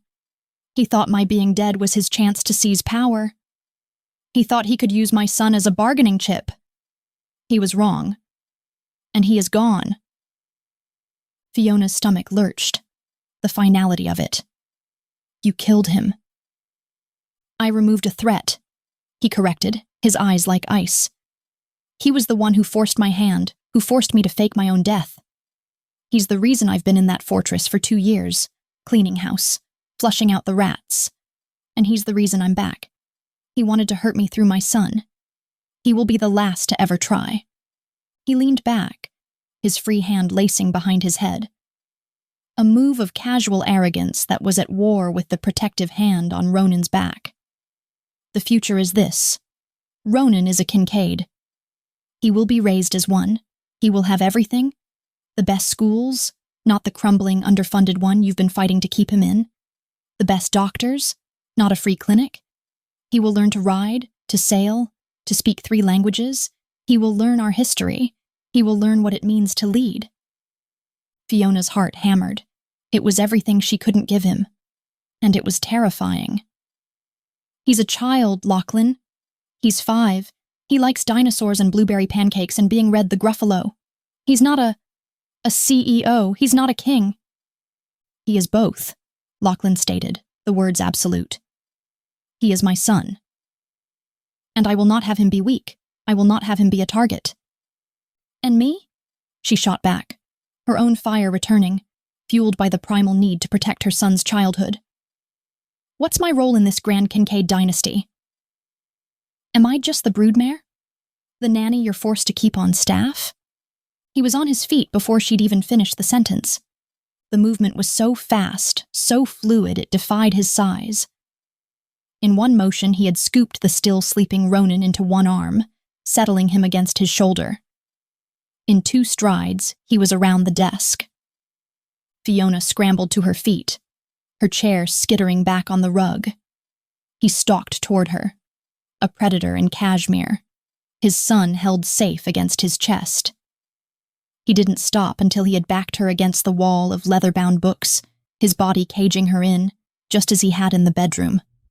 He was a wall of heat and muscle, his scent filling her head. She was trapped between the unyielding spines of 1,000 books and the unyielding body of the city's most dangerous man. Do not, he breathed, his voice a lethal, vibrating purr. Ever. Call yourself that again. His free hand came up, not to her throat this time, but to her face. His thumb, calloused and rough, grazed the sharp line of her jaw. His eyes weren't cold. They were on fire, a dark, possessive, hungry fire that had nothing to do with custody and everything to do with the night they'd met. You think this is about a nanny? He murmured, his gaze dropping to her mouth. You think I went to all this trouble for a nanny? The sizzling, crackling tension was back, 1,000 times stronger, a live wire arching between them. She could feel the warmth of Ronan's small body, just inches away. She could feel the heat of Lachlan's. Her pulse was a trapped bird, beating against her ribs. You are his mother, he said, his thumb stroking her skin, sending shivers down her spine. The only woman on earth I'd trust with him. You are all fire and fight and loyalty. You've kept him safe and loved with nothing. You've worked yourself to the bone for him. You are magnificent. His voice was rough with a raw, almost painful sincerity. He was confusing her, disarming her. The monster was praising her. The monster was looking at her like she was the only thing he'd seen in years. You're my partner in this, Fiona, he whispered, and the word partner sounded like possession. Whether you like it or not, you are the only one who can teach him what you have. Heart. You will be at my side. You will help me raise him. You will live in my home and you will share my life. You are the Kincaid heir's mother, and you will be treated as such. Like a queen, she scoffed, her voice trembling. A queen in a cage? A queen, he affirmed, his eyes burning into hers. And my queen. He leaned in, his lips hovering a breath from hers. The air crackled. She could feel him wanting to kiss her. She could feel her own body, that ultimate traitor, wanting him to. Lachlan. Ronan's voice, small and sleepy, shattered the moment. He'd woken up, his head lifting from Lachlan's shoulder. His sleepy, ice-blue eyes blinked, trying to focus. Where are we? Is it morning? Lachlan's transformation was instantaneous. The lover, the captor, vanished. The father was back. He pulled back from Fiona, his gaze softening as he looked at his son. It's still morning, Alaush, he said, his voice impossibly gentle. We're at my office. You fell asleep. Oh. Ronan rubbed his eyes, then looked past Lachlan's shoulder and saw Fiona. Mommy. You're here too. I'm here too, Bug, she said, her voice thick. Her legs felt like jelly. She wanted to snatch Ronan from his arms, but she knew it was pointless. Good, Ronan said, his head thumping back down on Lachlan's shoulder with childish certainty. I'm hungry again. A low, rusty chuckle rumbled in Lachlan's chest. Of course you are. You're a Kincaid. He looked at Fiona, all business once more. We're done here. Let's go home. Home. The word was a blow. He didn't wait for her. He just turned and walked out, his son held securely in his arms, expecting her to follow. Like a queen, like a prisoner. She had no choice. She followed. The ride back to the estate was suffocating. Ronan, now fully awake, chattered from the middle seat, pointing out trucks and buses, blissfully unaware of the silent, high-stakes war being waged on either side of him. Lachlan answered every question, his voice calm and patient. He was a natural, a father to his core. And Fiona, watching him, felt a new, more dangerous emotion warring with the hatred and the fear. A confusing, painful pang of something. A twisted, broken kind of longing for the family they could have been. She hated him for that, too. They pulled through the massive, black iron gates, back into the silent, wooded fortress. Back to the cold, glass and steel house. Keegan opened the doors. Lachlan got out, swinging Ronan to the ground. Go on inside, Mafia'S. I think I saw a playroom down the hall from your bedroom. Go see. A playroom? Ronan was gone, his small sneakers squeaking on the marble floor. Lachlan turned to Fiona. He stood in the bright, unforgiving sunlight, a king on his own soil. He needs a routine, Lachlan said, his voice flat. Normalcy, as much as we can give him. Normalcy? She repeated, her tone incredulous. In this? With you. With us, he corrected. He stepped closer, his shadow falling over her, blocking the sun. This is our life now, Fiona. The sooner you accept it, the easier it will be on him. And on you. He gestured to the house. Find the playroom. Spend the day with him. I have work to do. My office is on the 3rd floor. It is off limits. And the rest of the prison? Am I free to roam? His lips twitched. That dark, dangerous humor. It's your home. Do as you please. He paused. Keegan will be outside your door, not to keep you in, to keep everyone else out. No one gets to you, no one gets to Ronan, not again. He turned to walk away. Lachlan, she called out, and he stopped, his back to her. This arrangement, it won't work. He turned his head, his profile sharp and ruthless. It has to. And it will. And the kiss? That chemistry? She forced out, hating herself for needing to know. Is that part of the arrangement too? He turned fully, his eyes sweeping over her, hot and possessive, staking his claim from 10 feet away. That, he said, his voice a low, gravelly promise, is the only part of this that isn't an arrangement at all. A crowy. That's just the truth. Chapter 6, his words, that's just the truth, echoed in the cavernous space between them. A promise that was more of a threat. He turned, his broad back a wall of finality, and disappeared into the house, leaving Fiona alone on the sun-drenched driveway. She stood there for a long moment, trembling in the aftermath of the confrontation. The air was cold, but her skin was on fire.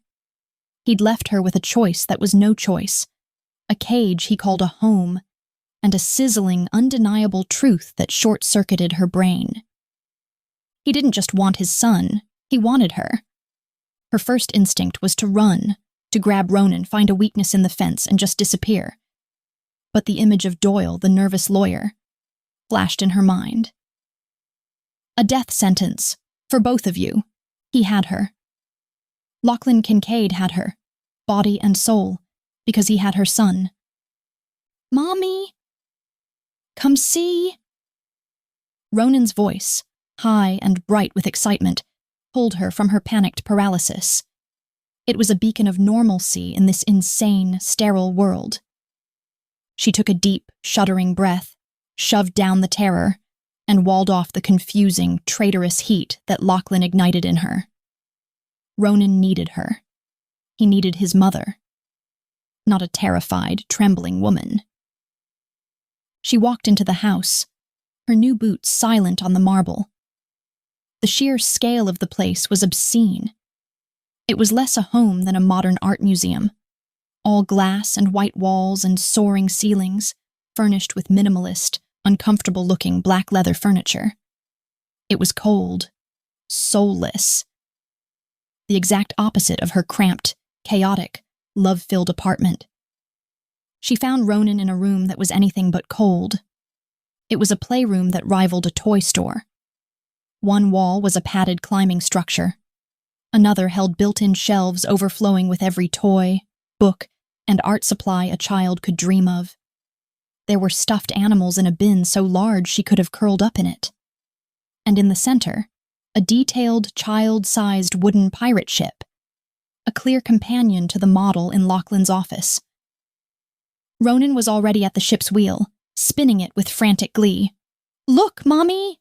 I'm a pirate, just like Lachlan's grandpa!" Fiona's heart ached. This was a bribe. A calculated, extravagant, and devastatingly effective bribe. Lachlan wasn't just offering safety, he was offering a wonderland. "Wow, Bug," she said, forcing a smile. This is really something." "It's the best." Lachlan said he got it just for me. Of course he did. She spent the next few hours in that room, trying to build a bubble of normalcy. They read The Gruffalo and Where the Wild Things Are. They built a lopsided tower of blocks that Ronan immediately smashed, shrieking with laughter. She pushed him on an indoor swing she hadn't even noticed at first, suspended from a reinforced steel beam in the ceiling. She tried, desperately, to just be Mommy. But the house wouldn't let her. It was silent. There were no sounds of traffic, no neighbors shouting, no life. The only sound was the faint, steady tread of Keegan, the guard, who was posted as promised in the hallway. He wasn't obtrusive, he just was. A constant, silent reminder of their captivity. Around noon, a woman in a crisp gray uniform appeared silently in the doorway. She was older, with her hair in a severe bun, and a face that was polite but completely unreadable. "Ms. Riley," she said, her voice soft, with a faint European accent. "My name is Helga. I am the housekeeper. I've prepared lunch for you and the young master in the kitchen." Fiona, who was used to slapping together peanut butter and jelly sandwiches, was stunned. "Oh, thank you, Helga. We'll be right there." Lunch was another surreal performance. Grilled cheese sandwiches, cut into perfect triangles, with the crusts removed. A bowl of tomato soup that smelled like fresh basil. Sliced apples arranged in the shape of a fan. Ronan, who had never seen such a fancy sandwich, dug in. Fiona just stared at hers. "Is everything to your liking, ma'am?" Helga asked, standing stiffly by the counter. Yes, it's lovely." "Thank you," Fiona stammered. "You don't have to wait on us." "It is my job, ma'am," Helga said, her face impassive. "Mr. Kincaid was very clear on his instructions. You and the boy are to have anything you require. Anything you require." She felt like a doll. A very expensive, very well cared-for doll, placed in a luxurious dollhouse. After lunch, Ronan was vibrating with leftover energy and sugar. He was used to their afternoon trip to the park, to running wild and screaming until he was breathless. "I want to go outside," he demanded, pulling on her hand. "I want to see the foxes." Fiona's heart seized. "I don't know, Bug. I don't think we can." "But Lachlan said there were foxes." "And squirrels. Please, Mommy. Please." The thought of being cooped up in this sterile glass box for one more second was suffocating. She needed air. She needed to see the sky without a window in the way. Okay, she said, her resolve hardening. Let's go find Keegan. She found him in the hall, standing at ease, his hands clasped behind his back. He was a mountain. Ronan would like to go outside, she said, her voice stronger than she felt. Keegan's expression didn't change, but he tapped the small earpiece he wore. He listened for a moment. The boss says the grounds are secure. I'll accompany you. Of course. They needed an armed escort to play in the yard. Keegan led them to a set of glass doors that opened onto a massive, multi-leveled stone patio. Beyond that, a lawn so perfect it looked like fake turf rolled down to the edge of the dark, imposing woods. Ronan, finally free, let out a whoop and sprinted across the grass, his arms outstretched like an airplane. Fiona watched him, her chest tight. He looked so small against the backdrop of the massive house and the towering trees. He's a good kid, Keegan said, his voice a low rumble, startling her. He was standing 10 feet away, close enough to protect, far enough to give the illusion of privacy. She looked at him, surprised he'd spoken. Yeah, he is. The boss, Mr. Kincaid. He's been planning for this. For the boy. Fiona's head snapped toward him. What do you mean? He didn't even know about him. Keegan's gaze was fixed on Ronan, who was now investigating a beetle on the lawn. He didn't know his name, or his face, but he knew. He wanted a legacy, an heir. This place. He built it to be safe. To be a home for when he was done. Done? She repeated. Done killing people? Keegan's gaze finally met hers. It was flat, unreadable. Done cleaning house. There's a difference. He nodded toward the woods. The perimeter is electrified. There are pressure sensors on the lawn and 24/7 surveillance. No one can get in. He's safe here, Ms. Riley. Safer than any kid in the country. She knew he was right, and that was the problem. This place, this fortress, was seductive. It offered everything she'd ever wanted for Ronan. Safety, security, a future. All it cost was her freedom, her life, her will. She watched Ronan run, and a different, more complicated emotion began to war with the hatred and the fear. Lachlan had done all of this. He had built this cage, but he'd built it to protect his son. He was a monster, a killer, a tyrant, but he was also a father. A father who had, in the span of 24 hours, provided a playroom, a private guard, and a fortified compound to keep their child safe. What had she provided? A life on the run? A cramped apartment over a noisy bar? The constant grinding fear of not having enough? This was the surprisingly tender side she hadn't been prepared for. His tenderness wasn't in soft words or gentle touches. It was in steel fences. It was in armed guards. It was in the ruthless, brutal efficiency with which he had eliminated a threat and secured his son's future.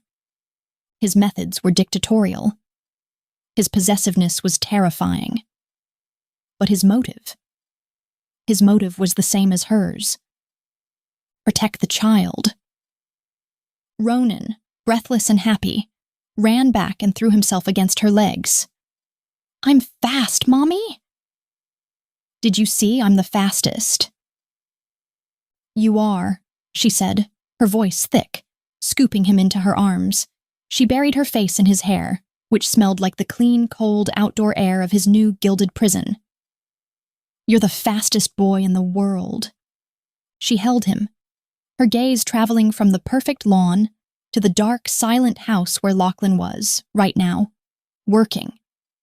Running his empire, making his arrangements. The pull she'd felt in his office, the one she'd been fighting since she first saw him, intensified. It was a terrifying, magnetic, and agonizingly real pull. She wasn't just fighting him. She was fighting her own body, her own traitorous instincts, which were whispering that this man, this monster, was her match, that this cage might be the only safe place left on Earth. That evening, Helga served them dinner in a small, informal dining nook off the kitchen. Lachlan's chair at the head of the table was empty. Fiona felt a strange, sharp pang of disappointment? Relief? She couldn't tell. She got Ronan through his bath in the new massive tub, put him in his new pirate pajamas, another of Lachlan's arrangements, and tucked him into his new pirate bed. "Is Lachlan coming to say goodnight?" Ronan asked, his voice sleepy, his eyes already drifting shut. The question hit her like a punch. In one day he had become a fixture in her son's mind. I don't think so, Bug. He's working. Remember? In his off-limits office." "Oh." "Hey." He snuggled into the blankets, his stuffed dog, Grumps, tucked under his arm. "Mommy?" "I like it here." Fiona's throat closed. She leaned down and kissed his forehead. "I'm glad, baby." "Go to sleep." She walked out, leaving the door cracked, just as she always had. Keegan was gone from his post. She was alone in the vast, silent corridor. She wandered, aimless, restless. The house was too big, too quiet. The silence was unnerving. She ended up in the main living area, a cavernous space with a wall of glass that looked out onto the dark, wooded grounds, now illuminated by tasteful, strategic spotlights. She felt his presence before she saw him. A shift in the air. A familiar, primal scent. Lachlan was standing in the shadows by the fireplace, a glass of amber liquid in his hand. He was no longer in his cashmere sweater. He was in a crisp white shirt, the sleeves rolled up his forearms, his tie loosened. He looked tired and dangerous. "He asleep?" he asked, his voice a low, gravelly rumble that echoed in the huge room. "Just went down," she said, her voice sounding small. She wrapped her arms around herself, a subconscious, defensive posture. He swirled the whiskey in his glass. "Good." He had a big day. "You've been watching us," she stated. It wasn't a question. "On the cameras." He didn't deny it. He took a sip of his whiskey. "I saw him run." "He's fast, like you." The compliment, so unexpected, so intimate, threw her off balance. You don't remember me running." "I remember you bolting from my hotel room," he said, his voice flat, but his eyes, even in the shadow, glittered with heat. "I remember grabbing you by the arm. And I remember everything after." The air crackled. The sizzling, hot chemistry was back, a living thing in the room with them. "You hate the house," he said, changing the subject, his gaze sweeping over the cold, minimalist furniture. "It's..." She searched for a word. "It's not a home." "No," he agreed, his voice thoughtful. "It's a fortress. I built it to be functional, secure. I didn't know how to do the other part." He looked at her, and for the first time she saw a crack in the armor, a flicker of something uncertain. "That was my mother's gift." She could make any place a home, a pub, a tenement, didn't matter. He'd offered a piece of himself, a small, personal, human detail. He was disarming her, one small, confusing gesture at a time. "Lachlan, this..." She shook her head, trying to clear it. "This won't work. Me, you, this arrangement, playing happy family. Today it was surreal. But it's not real life." "It is," he said, setting his glass down on the mantel. He walked toward her, slowly, deliberately. He didn't stop until he was standing in front of her, so close she had to tilt her head back to look at him. This is real life, Fiona. It's my son asleep down the hall. It's a dozen men on that fence line, willing to die to keep him safe. And it's this. He raised his hand, his knuckles lightly grazing her cheek. His skin was warm, calloused. Her entire body went rigid. This is the realest part of it, he murmured, his gaze dropping to her mouth. This sizzling, as you called it. This truth. I hate you, she whispered, but the words had no power. They were a lie, even to her. I know, he said, his voice rough. Hate me all you want. But you feel this. He leaned in, his mouth hovering a fraction of an inch from hers. And I, he breathed, am a very, very patient man. You're my queen, Fiona. It's just going to take you some time to accept the crown. He didn't kiss her. He just held her there, captive, his eyes burning into hers before stepping back. Good night, Acroe. And he was gone, walking away, leaving her shaking and furious and, God help her, wanting. Chapter 7. Fiona fled. She didn't run, but every line of her body was screaming for it. She walked, fast, her bare feet silent on the cold marble, back toward the sanctuary of her son's playroom. She didn't look back. She just felt his eyes on her, a physical weight, a hot brand on her skin until she turned the corner. She spent the night in the small, child-sized armchair in Ronan's room, her knees drawn to her chest. She couldn't sleep in the master suite, not in the bed he had chosen for her, in the room that was separated from his by a single unlocked door. She'd spent her entire life fighting. Fighting to pay rent, fighting to keep her car running, fighting to give Ronan a life that was better than the one she'd had. But this was a fight she didn't know how to win. He wasn't just a monster, he was a protector. He wasn't just a captor, he was a father. And he wasn't just her enemy. He was the only man who had ever made her body sing with a dark, terrifying, undeniable truth. The next few days settled into a strange, suffocating routine. Lachlan was a ghost in his own house. He would appear for breakfast, dressed in his impeccable dark suits, the armor of the boss. He'd sit with Ronan, cutting his toast into triangles, listening with an unsettling, focused intensity as his son chattered about dinosaurs and pirate ships. He'd address Fiona with a remote, dangerous politeness, his eyes promising all the things his words didn't. And then he would be gone, disappearing up to his off-limits third-floor office to run his dark, invisible empire. Fiona and Ronan had the run of the fortress. They played in the yard, always under Keegan's watchful, silent gaze. They read every book in the playroom. Helga produced an endless, silent rotation of perfect, crustless meals. It was a life of luxurious, suffocating safety. And Fiona was going insane. Ronan, however, was thriving. He was a boy, and this was a castle. He had a yard, he had a playroom, and he had, for the first time in his life, a father. He had started calling him Dad. The first time he said it, Fiona's blood ran cold. They were in the kitchen, and Lachlan had just walked in, a rare midday appearance. Ronan, his face covered in crayon, sprinted from the playroom. Dad! Dad! I drew you a picture! It's you and me and Mommy and a fox! Lachlan froze. He looked at the paper Ronan was shoving at his chest.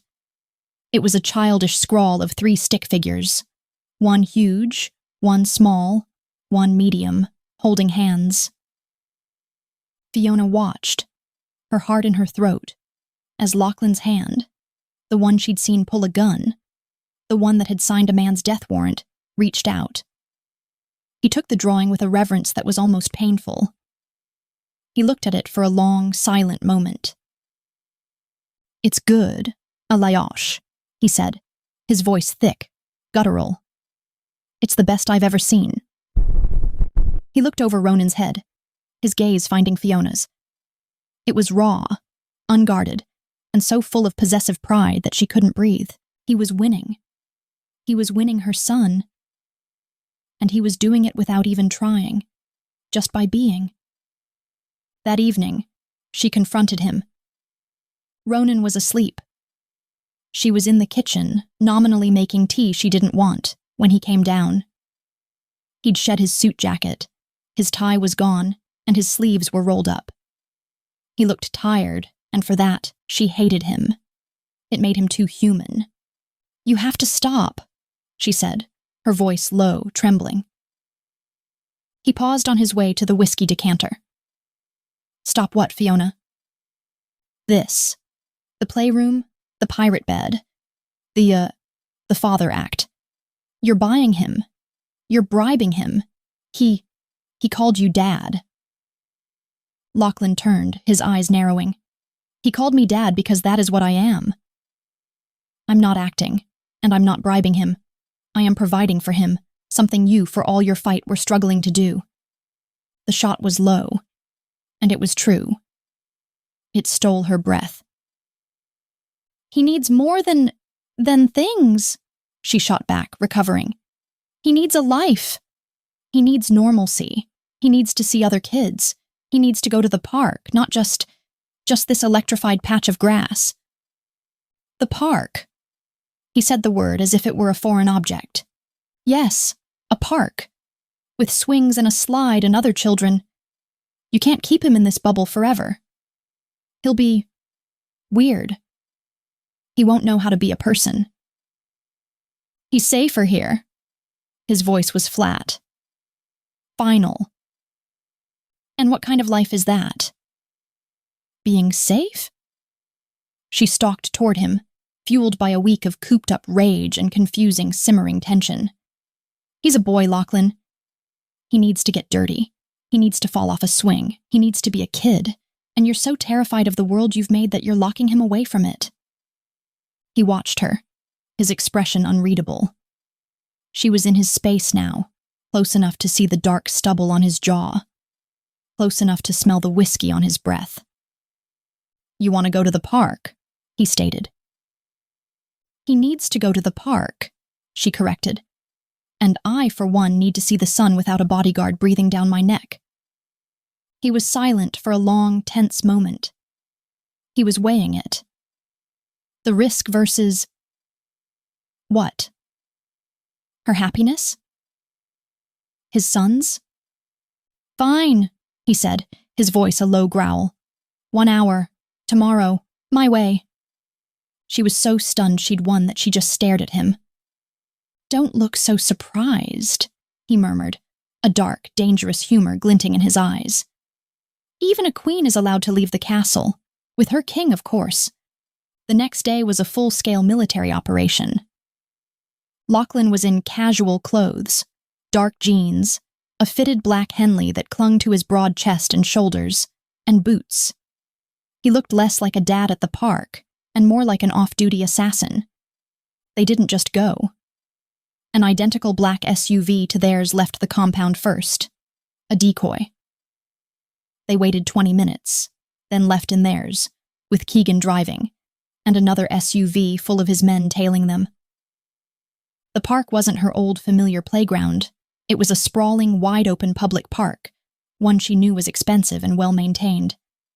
And it was quiet. Too quiet for a sunny afternoon. "Where is everyone?" she asked, her stomach twisting. "I had it swept," Lachlan said, unbuckling his seatbelt. "My men are on the perimeter. We have the central playground to ourselves for 1 hour." He hadn't just swept it. He'd cleared it.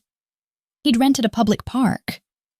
Fiona's frustration warred with a strange, dizzying sense of his power.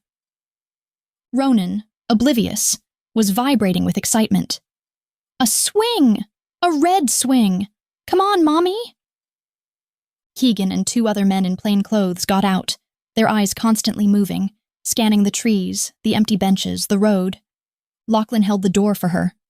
"Go on. Be normal."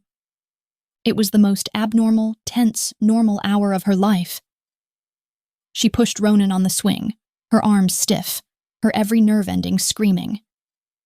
Lachlan stood beside her, his hands in his pockets. But she knew. She knew he was armed. He was coiled, a panther forced to sit in the sun, and he hated every second of it. And yet... Ronan's laughter, high and real, echoed in the empty park. "Higher, Mommy! Higher! You're going to space, bug!" She laughed back, pushing him. "He has your laugh," Lachlan said, his voice a low rumble beside her. She flinched, startled. His observation was too intimate. She glanced at him. His hard gaze was soft, fixed on his son. "You're good with him," she admitted, the words tasting strange. "He's mine," he said, as if that explained everything. He looked at her, and the tension that had been simmering for a week ignited. It was the sun, the open air, the illusion of freedom. It was the sight of him, not as a boss, but as a man, his muscles flexing under his shirt. "You're beautiful when you're not spitting fire at me," he murmured, his gaze dropping to her mouth. "I'm not. Don't," he whispered. "Just for 1 minute, Fiona. Can we just be this? This. A man and a woman watching their son play." The world narrowed. It was just the shush of the swing, Ronan's giggles, and the gravitational pull of the man beside her. Her heart was hammering. He leaned in, just a fraction, his scent, soap and man and something dangerously metallic filling her lungs. It was a mistake. They were exposed. They were vulnerable. And she didn't care. "Get down!" The roar came from one of the men at the perimeter. It happened in a split second. A white van, one that had been parked across the street, screeched to a halt at the curb. A side door slid open. A man didn't just get out. He launched himself out, running, sprinting, straight for the swings, straight for Ronan. Fiona's blood turned to ice. She screamed. But Lachlan was already moving. He was a blur of lethal, terrifying grace. In one motion, he shoved Fiona, hard, sending her stumbling back. "Keegan!" he roared, his voice the sound of death. "The boy!" He drew a gun from the small of his back. Keegan, who had been 10 feet away, was on Ronan in an instant, snatching him from the swing, mid-air. He tucked him like a football and ran, not for their SUV, but for the cover of a brick outbuilding. Lachlan didn't run. He advanced. He moved toward the threat, placing his body between the attacker and his family. His men were converging, tackling the first man, but a second one was out of the van now, and he had a gun. Lachlan didn't hesitate. Pop, pop. The sound was flat. Not like in movies. It was brutal and final. The second man dropped. Fiona was on the ground, her hands scraped, her heart stopped. "In the car!" "Fiona, now!" Lachlan grabbed her by the arm, hauling her to her feet. He wasn't her patient seducer. He wasn't a father. He was the ghost. He shoved her toward the SUV, his gun still up, covering their retreat. Keegan was already there, piling Ronan into the back. They fell into the SUV, Lachlan tumbling in last, slamming the door. "Go! Go!" he screamed at the driver. The tires shrieked as the SUV tore away from the curb, just as the sound of distant sirens began to wail. Fiona was shaking so hard her teeth chattered. Ronan was sobbing, not from pain, but from sheer animal terror. She grabbed him, pulling him onto her lap, burying his face in her chest, shielding him from the world. "It's okay, baby. It's okay. Mommy's got you. You're safe," she chanted, her voice trembling. "He had a knife." Lachlan's voice was a low, vibrating snarl of absolute rage. He was on his phone. They knew. They knew we were there. The estate is compromised. Find the leak. Find him, and you end him. Do you understand me? He was shaking. Not with fear. With a fury so profound it was terrifying. His knuckles gripping his phone were white. "We're not going back to the estate," he said, his eyes finding Fiona's in the dim light. They were black, all pupil, all killer. The traitor is still out there. He's not just watching us, he's hunting us. Where are we going? She whispered, clutching her crying son.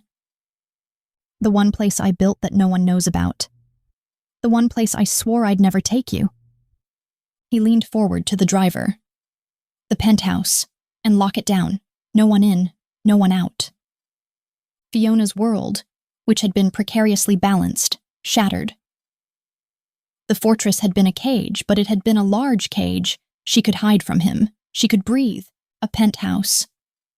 A gilded box in the sky. There would be no running. There would be no hiding. There would be only him, her, and their son. She looked at the man beside her. The man who had just taken 2 lives to save theirs, and the simmering attraction she'd been fighting ignited. It was a wildfire, fed by adrenaline, violence, and a terrifying, primal gratitude. He'd saved them. The monster. Her monster. And he was locking her away, just as he'd promised. Chapter 8. The city was a blur of smeared, indifferent lights. Fiona saw nothing. Her world had shrunk to the sobbing, shuddering child in her arms, and the man beside her, who was a monolith of contained, lethal rage. Ronan had cried himself into a gasping, hiccuping state of near sleep, his small hands fisted in her shirt, his face buried against her collarbone. She held him so tightly her arms ached, her own body a shield, her heart a frantic drum against his. Lachlan said nothing to her. His entire focus was on the phone, his voice a low, brutal instrument that stripped skin from bone. No, you listen to me. He's burned. The park was a setup. That means the leak is deep. Someone knew the decoy, they knew our timing, and they knew the location. Find him. I don't care how many tables you have to flip or how many bodies you have to drop. Find the leak and get our son's drawing. I want it back. I want it put on my desk. And I want the hand that took it brought to me. Am I clear? He ended the call without waiting for a reply, his thumb jabbing the screen. The silence that fell was heavier, more terrifying than his anger. Fiona was shaking. The adrenaline was draining away, leaving a cold, sick terror in its wake. He had a knife! The words were a choked whisper. Lachlan's head snapped toward her. His face, illuminated by the passing streetlights, was a mask of cold, pale fury. His eyes were black holes. He had a 6-inch serrated blade, he corrected her, his voice a dead flat monotone that was far more frightening than his roar. He was a professional. Not a kidnapper. An assassin. He wasn't there to take him. He was there to end him. To send me a message. Fiona's stomach revolted. She gagged, pressing her hand to her mouth, her other arm crushing Ronan to her. The man, he hadn't been running for the swing, he'd been running for her son, to... She couldn't form the thought. He's safe, Lachlan said, his voice raw. He reached out, his hand hovering, his fingers splayed. He wanted to touch his son, but he was visibly restraining himself, his hand trembling with the force of his rage. I will not let them touch him. Ever. He turned away, staring out the window, his jaw a rigid line of granite. You were right, Fiona. The admission was so unexpected it was like a slap. What? You were right about the park. It was a mistake. My mistake. I let sentiment override security. I let him be exposed. It will not happen again. His voice was hollow, stripped of all emotion but a deep, arctic self-loathing. He had failed. In his world there was no greater sin. The SUV didn't drive to a high-rise. It turned into a nondescript, brutally ugly concrete parking garage, the kind that smelled of oil and damp. The driver navigated to the very lowest level, past a series of chained-off, empty sections, to a final solid steel wall. The driver clicked a remote. The wall, a disguised door, slid open with a heavy hydraulic hiss, revealing a private, brightly lit bay. The door sealed behind them, shutting out the world. It was silent, except for the tick-tick-tick of the cooling engine. "We're here," Lachlan said. Keegan was out first, his gun drawn, clearing the small space. It was just a garage, holding one other vehicle, a low-slung black sports car that looked like a panther. And one door, a stainless steel elevator. Lachlan took Ronan. He didn't ask. He just moved in, his arms sliding under his son's sleeping form, and lifted him from Fiona's lap. The transfer was fluid, proprietary. He cradled Ronan against his chest, his large hand splayed over his back, his own body a piece of living armor. Ronan, sensing the change, whimpered, his head burrowing into the new, solid warmth of his father's shoulder. Lachlan looked at Fiona, his face still a hard mask. "Come." He led the way to the elevator. He didn't use a key. He pressed his thumb to a biometric scanner, then punched in a code so fast she couldn't track it. The doors slid open. They all piled in. Lachlan, Fiona, Keegan, and the driver. Lachlan hit the button for PH. There were no other buttons. "Keegan, you and Donald take the car. Get back to the estate. Find me the traitor. No one is to know I'm here. No one. Not Helga, not my lieutenants, no one. This location is black. Understood?" "Sir." Keegan's face was grim. "And Keegan, find my son's drawing." "I will, boss." The elevator doors opened, not into a hallway but directly into the sky. The penthouse was a glass box. 2 entire walls were floor-to-ceiling seamless windows, revealing a breathtaking, godlike panorama of the city. The lights glittered below them like a carpet of fallen stars. It was beautiful, sterile, and terrifyingly high. There was no hiding. There was no cover. There was just glass, steel, and a few pieces of brutally minimalist black leather furniture. "Keegan, Donald, out!" Lachlan commanded, hitting the down button for them. The doors slid shut, the thud and hiss of the hydraulics sealing them in. They were alone, 50 stories up, trapped between the sky and the city, with the man who owned it all. The silence was absolute. Ronan was a dead weight in Lachlan's arms. Fiona was still shaking, the adrenaline crash making her weak-kneed. She walked, dazed, toward the window, her hand pressing against the cold, thick glass. They were so high, untouchable. It was a fortress more complete than the estate. A cage. Where do I put him?" she whispered, her voice sounding thin in the vast, empty room. Lachlan moved past her, his boots silent on the polished concrete floor. "This way." He led her down a short hall. There were only 3 doors. One was clearly his master suite, dark and imposing. He pushed open another. It was a guest room, but it had the same sterile, unused feel as the rest of the apartment. A bed with a plain gray comforter. A dresser. A window that looked out onto a different, darker angle of the city. "It's not," he began, his voice rough, as he gently laid Ronan on the bed. "It wasn't for him. It's just a room." Fiona moved to the bed, her hands automatically going to her son, pulling off his small sneakers, tucking the comforter around his shoulders. He was still in his park clothes, still smelled of sunshine and the terrifying metallic scent of gunpowder and fear. She sank onto the edge of the bed, her hand stroking his hair, her body trembling with a delayed, violent reaction. The image of the man with the knife. The pop-pop of Lachlan's gun. It was all replaying in her mind, a nightmare loop. Lachlan stood in the doorway, a huge, dark silhouette against the bright lights of the main room. He was watching her. Just watching. He was almost... She choked, tears finally blurring her vision. He was almost... But he wasn't. Lachlan's voice was low, intense. He wasn't. Because I was there. And I will always be there. He left.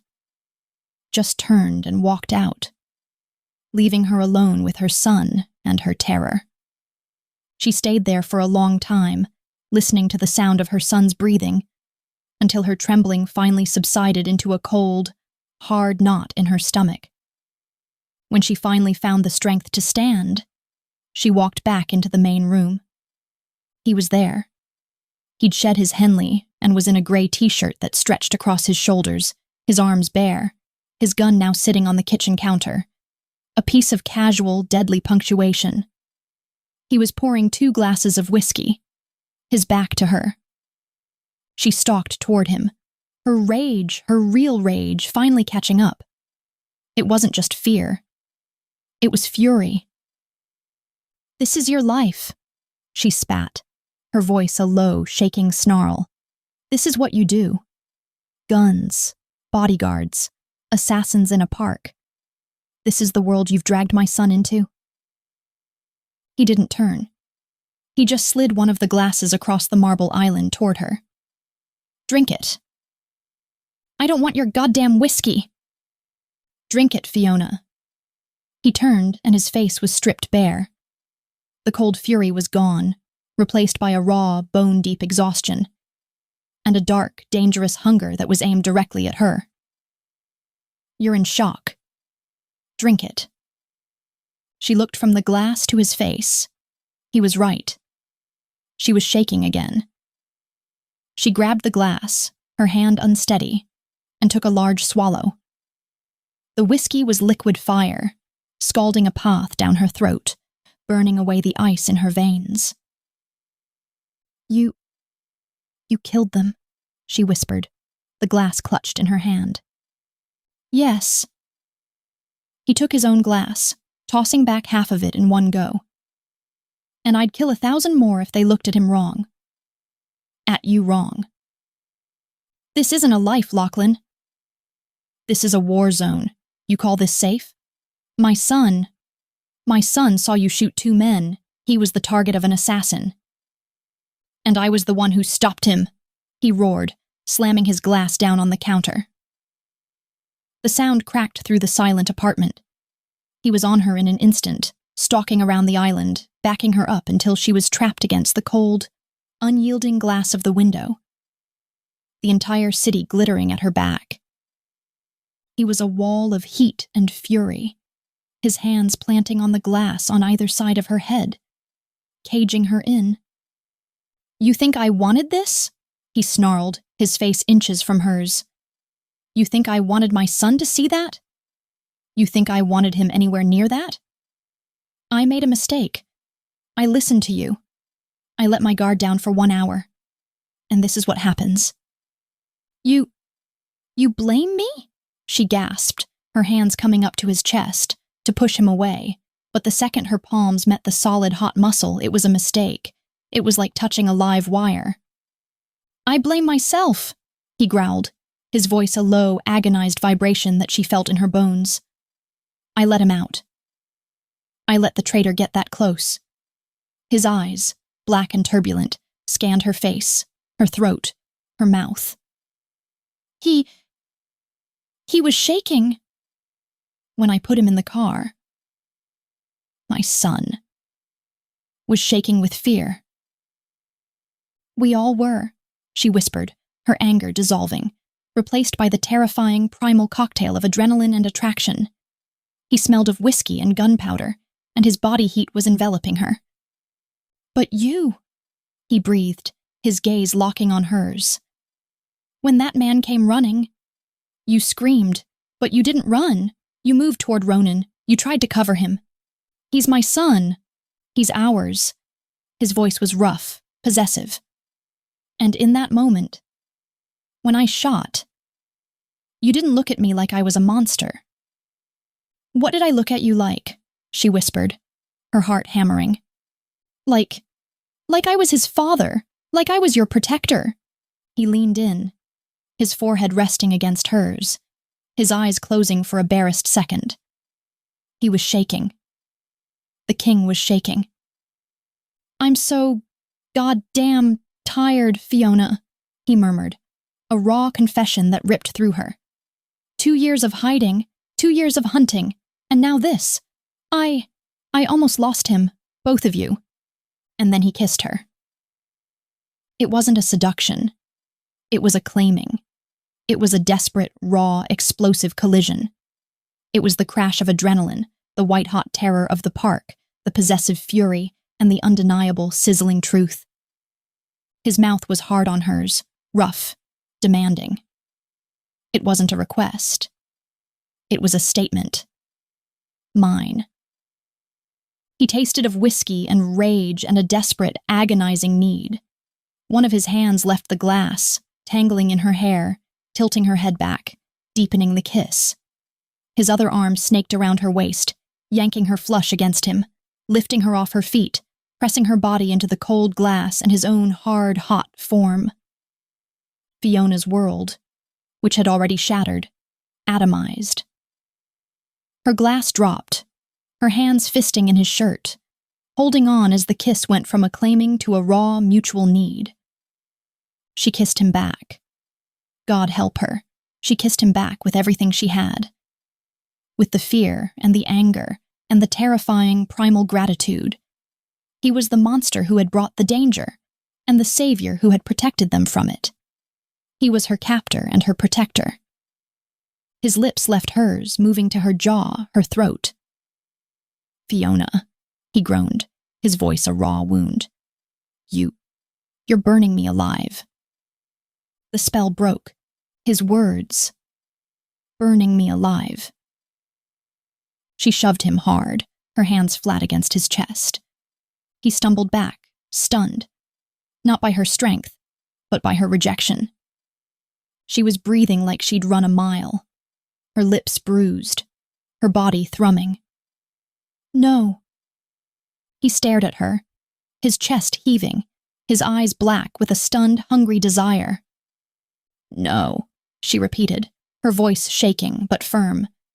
You don't get to do this. You don't get to take. Just because you're scared and I'm in shock. You don't get to use this horror to get what you want. Lachlan watched her, his expression unreadable. He ran a hand over his mouth, his jaw clenching. He was bringing himself back under his iron control. He looked at her bruised mouth and her defiant, terrified eyes, and he nodded. Slowly. You're right, he said, his voice flat. He turned and walked to the couch, picking up a blanket that had been folded on the back. He tossed it onto the cushions. Take the guest room. Lock the door. I'll take this. She stared at him. What? I'm not leaving you alone, not tonight. He looked at her, and his eyes were hollow. I told you. I'm not letting him out of my sight. That includes you. I'll be right here, like a guard dog. Go.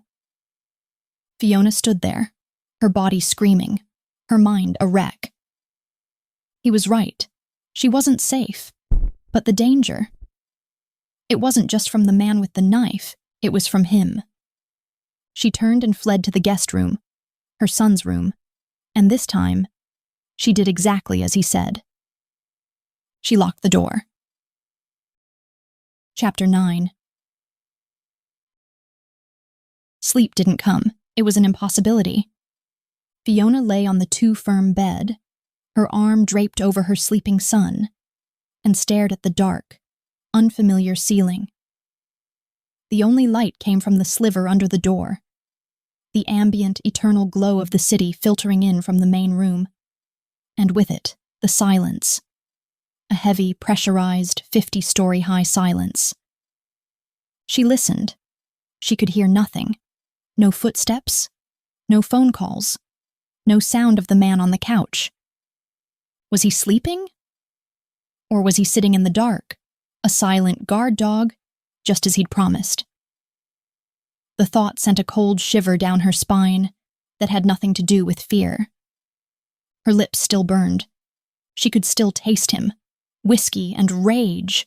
She could still feel the hard, bruising pressure of his mouth, the iron grip of his arm around her waist, the way her body had, for one insane, traitorous moment, melted against his.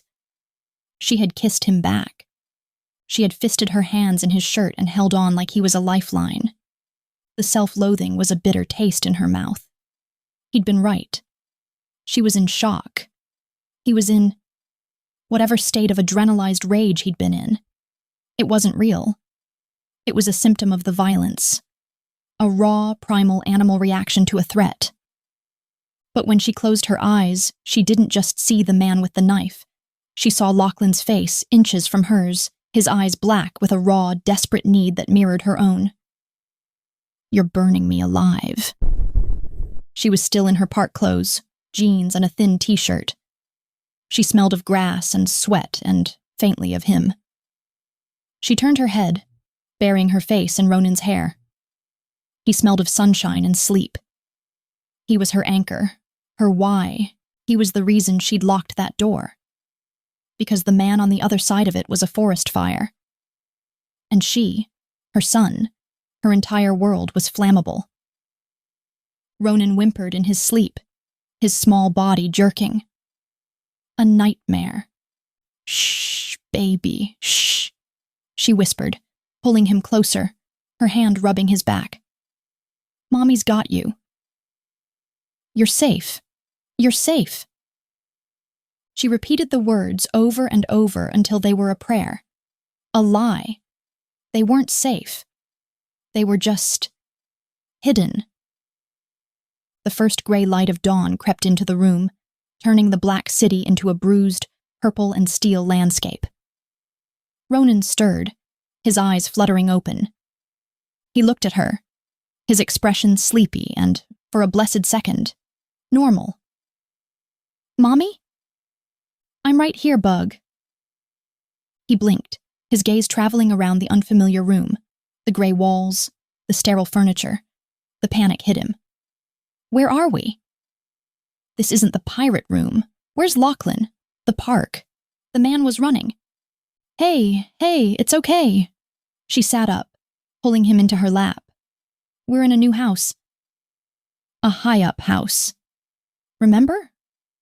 We came in the car last night." "Why?" His voice was small, scared. "Why did we leave?" The man was loud. Lachlan was mad. How did she explain this? How did she, a mother, tell her 5-year-old son that a man had tried to kill him? "Lachlan. Dad.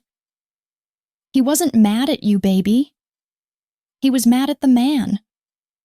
The man wasn't supposed to be there. He broke the rules, so we had to leave." The pop sound?" he whispered, his eyes wide. "It was loud. Like a balloon." Fiona's throat closed. "Yeah, baby." "Like a balloon. It's all over. You're safe here." "I'm hungry," he said, his brain, in the way of all children, moving on to the next most immediate need. Okay, let's go find some food." This was it. She had to unlock the door. She had to face him. She slid off the bed, her legs stiff, her whole body aching with tension. She smoothed her hair, a useless, nervous gesture. She was a wreck. Her clothes were rumpled, her face was tear-stained, and she felt stripped bare inside and out. She put her hand on the doorknob. Then the lock. The click of the deadbolt sliding back was deafeningly loud in the silent apartment. She took a breath, opened the door, and led Ronan out into the main room. He was there. He hadn't slept. He was standing at the floor-to-ceiling window, a dark silhouette against the blazing, sunrise-washed city, exactly as she'd pictured him. He was in the same gray t-shirt and jeans, his bare feet planted on the concrete floor. His gun was on the kitchen island, exactly where he'd left it. A fresh bottle of whiskey was beside it, unopened. He turned as he heard the lock. His face was a hard, exhausted mask. Dark stubble shadowed his jaw. His eyes, though. His eyes were the worst. They were red-rimmed but sharp. They weren't the eyes of a lover. They were the eyes of the guard dog, the boss. He'd been watching the city, watching for threats. All night.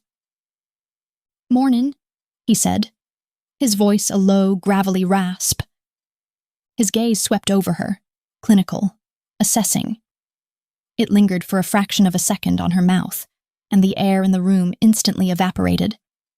The sizzling, crackling tension was back, a live, dangerous thing. Then Ronan saved her.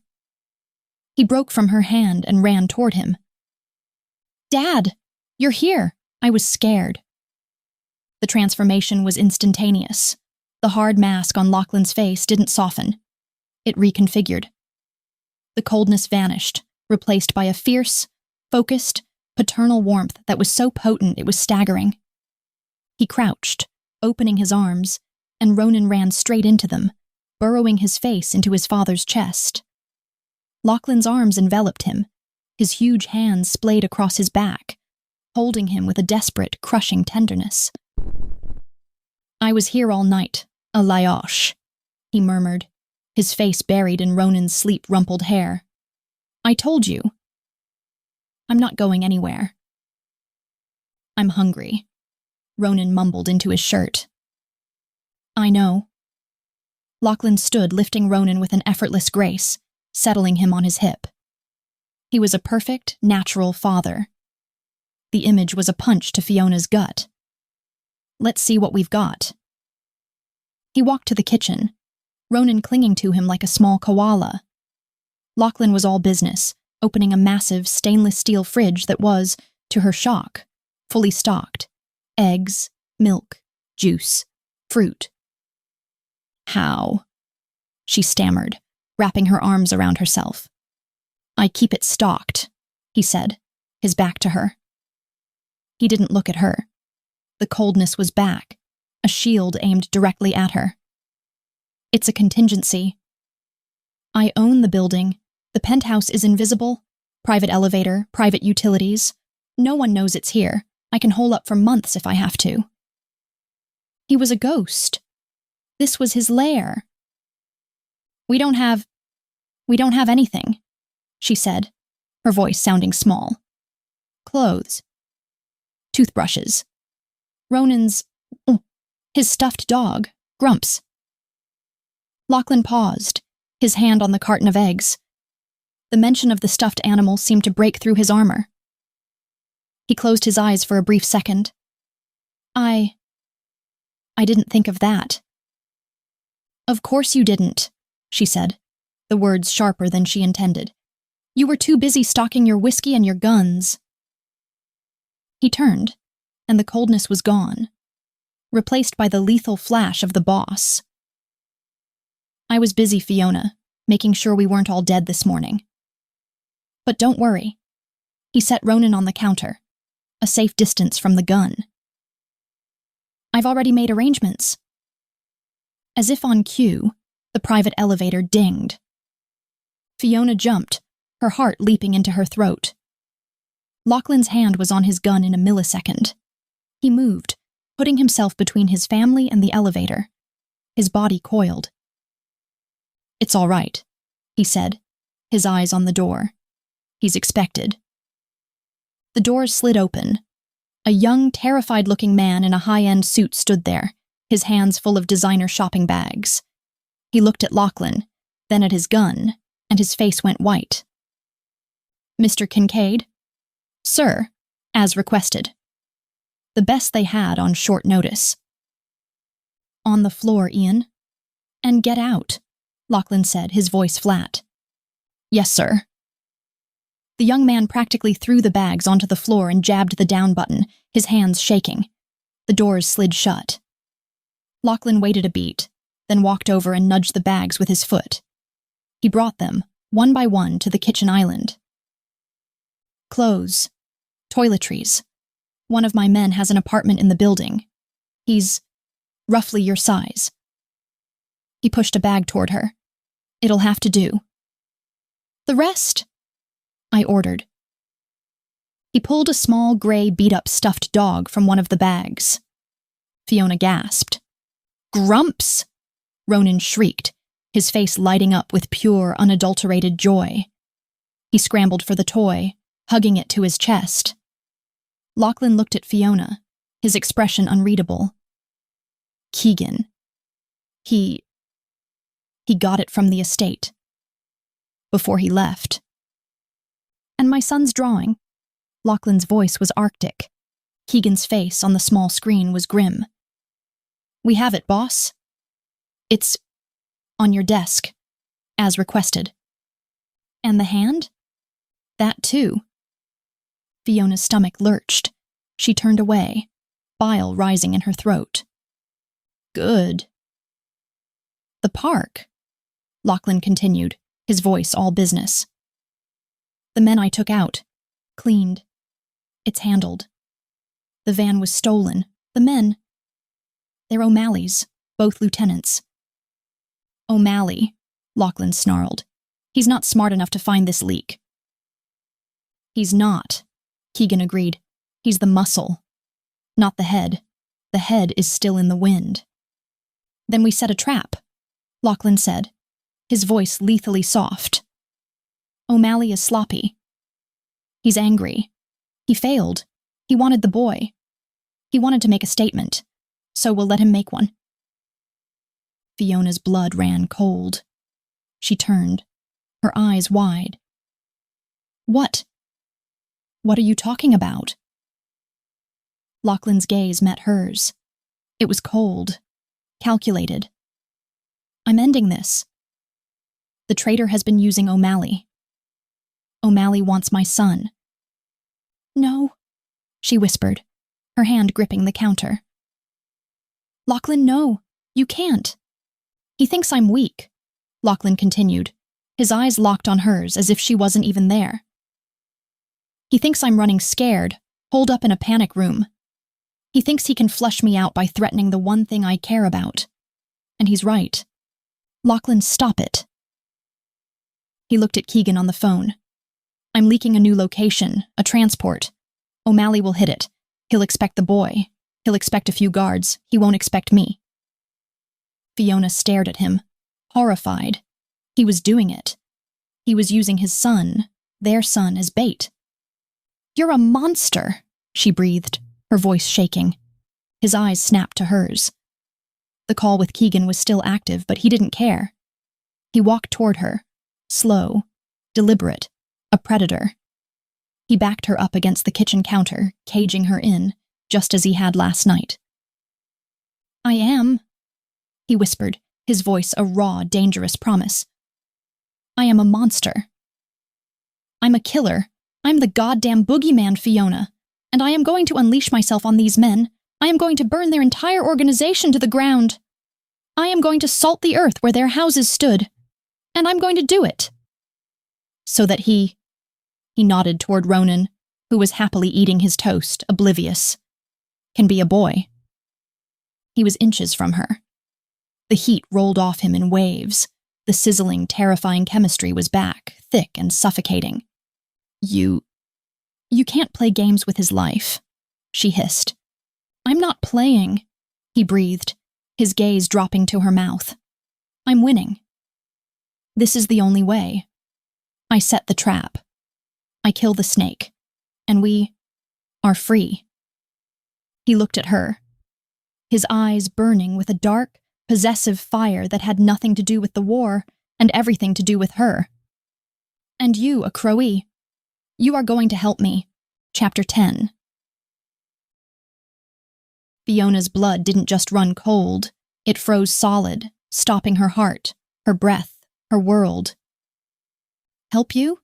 She whispered, the words small and brittle in the vast, silent room. Help you? What? Put a target on my son's back? Drive him around in a car so your rival can take a shot at him? Are you insane? Lachlan's expression didn't change, but his eyes, those turbulent, burning coal eyes, intensified. He was still caging her against the counter, his body a wall of heat, his scent of whiskey and soap and ozone filling her lungs. "Do you really, truly think so little of me, Fiona?" he breathed, his voice a low, rough rasp. "That I would put our son in a car and let O'Malley's animals anywhere near him? That I would risk one hair on his head?"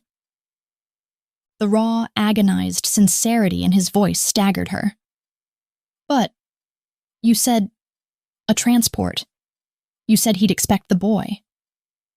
"He will," Lachlan confirmed, his voice dropping, becoming conspiratorial, pulling her into his dark, lethal world. "He'll expect an armored SUV. He'll expect a driver and one guard. He'll expect Ronan strapped into his car seat, a prize for the taking. And he'll get it. He just won't get our Ronan." Fiona's mind, sharp and quick, seized on the only possible meaning. A decoy. A dark, dangerous smile touched the corner of his mouth, a flash of the predator seeing the trap. A decoy. A child, yes. But not our child. The son of one of O'Malley's own lieutenants. The one who talks too much.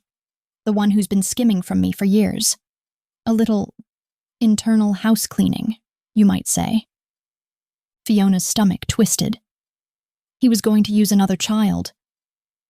That's monstrous. "War is monstrous, a Crowie," he said, his voice hardening, the brief smile vanishing.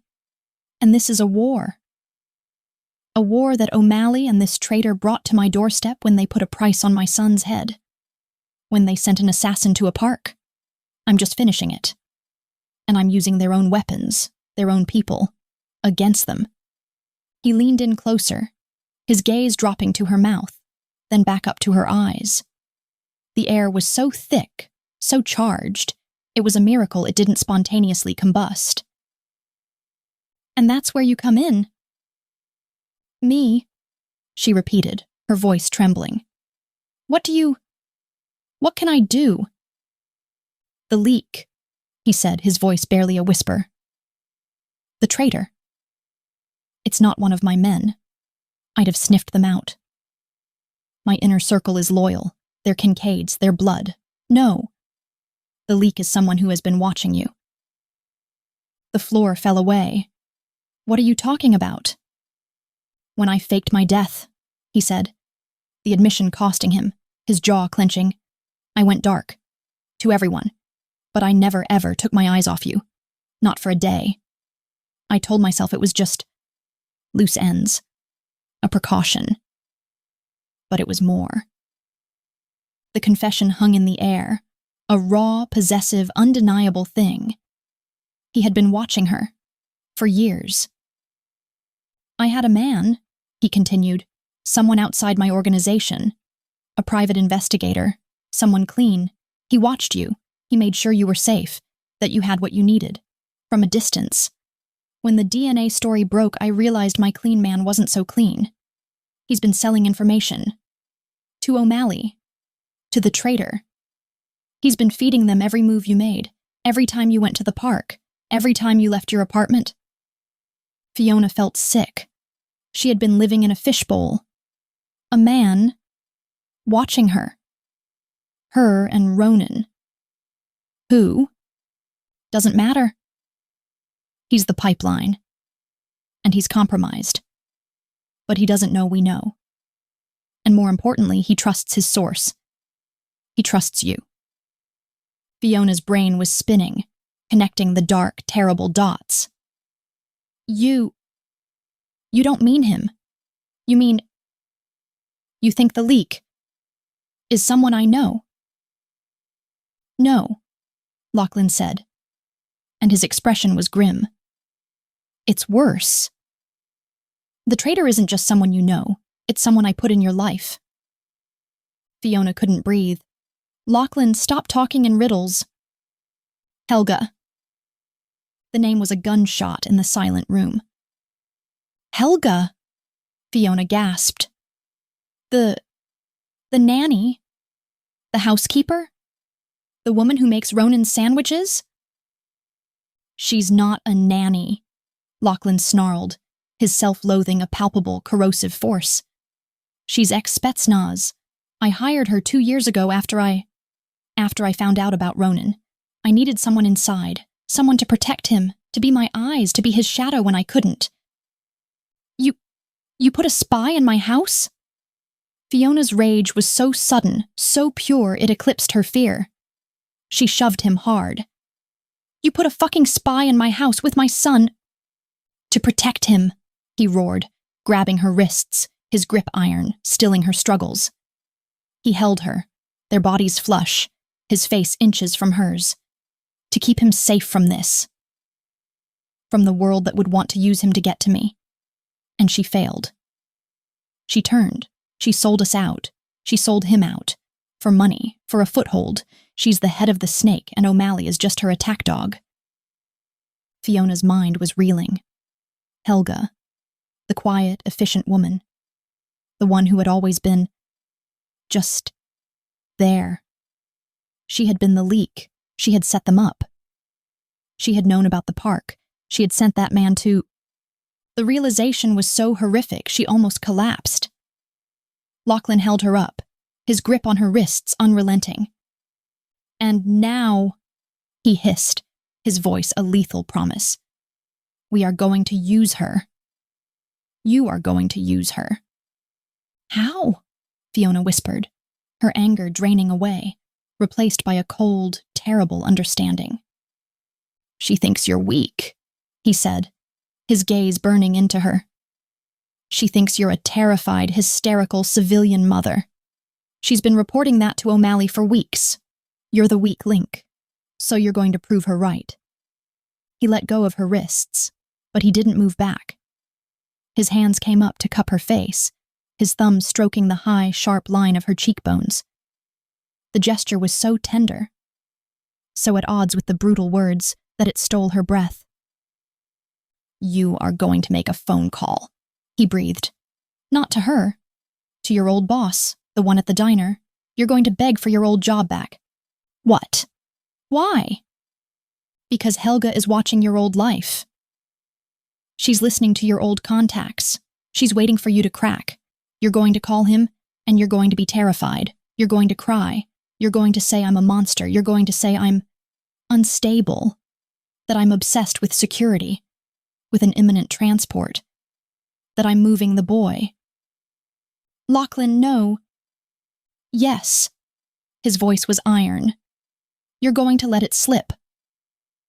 The time, the location, the one I'm feeding her.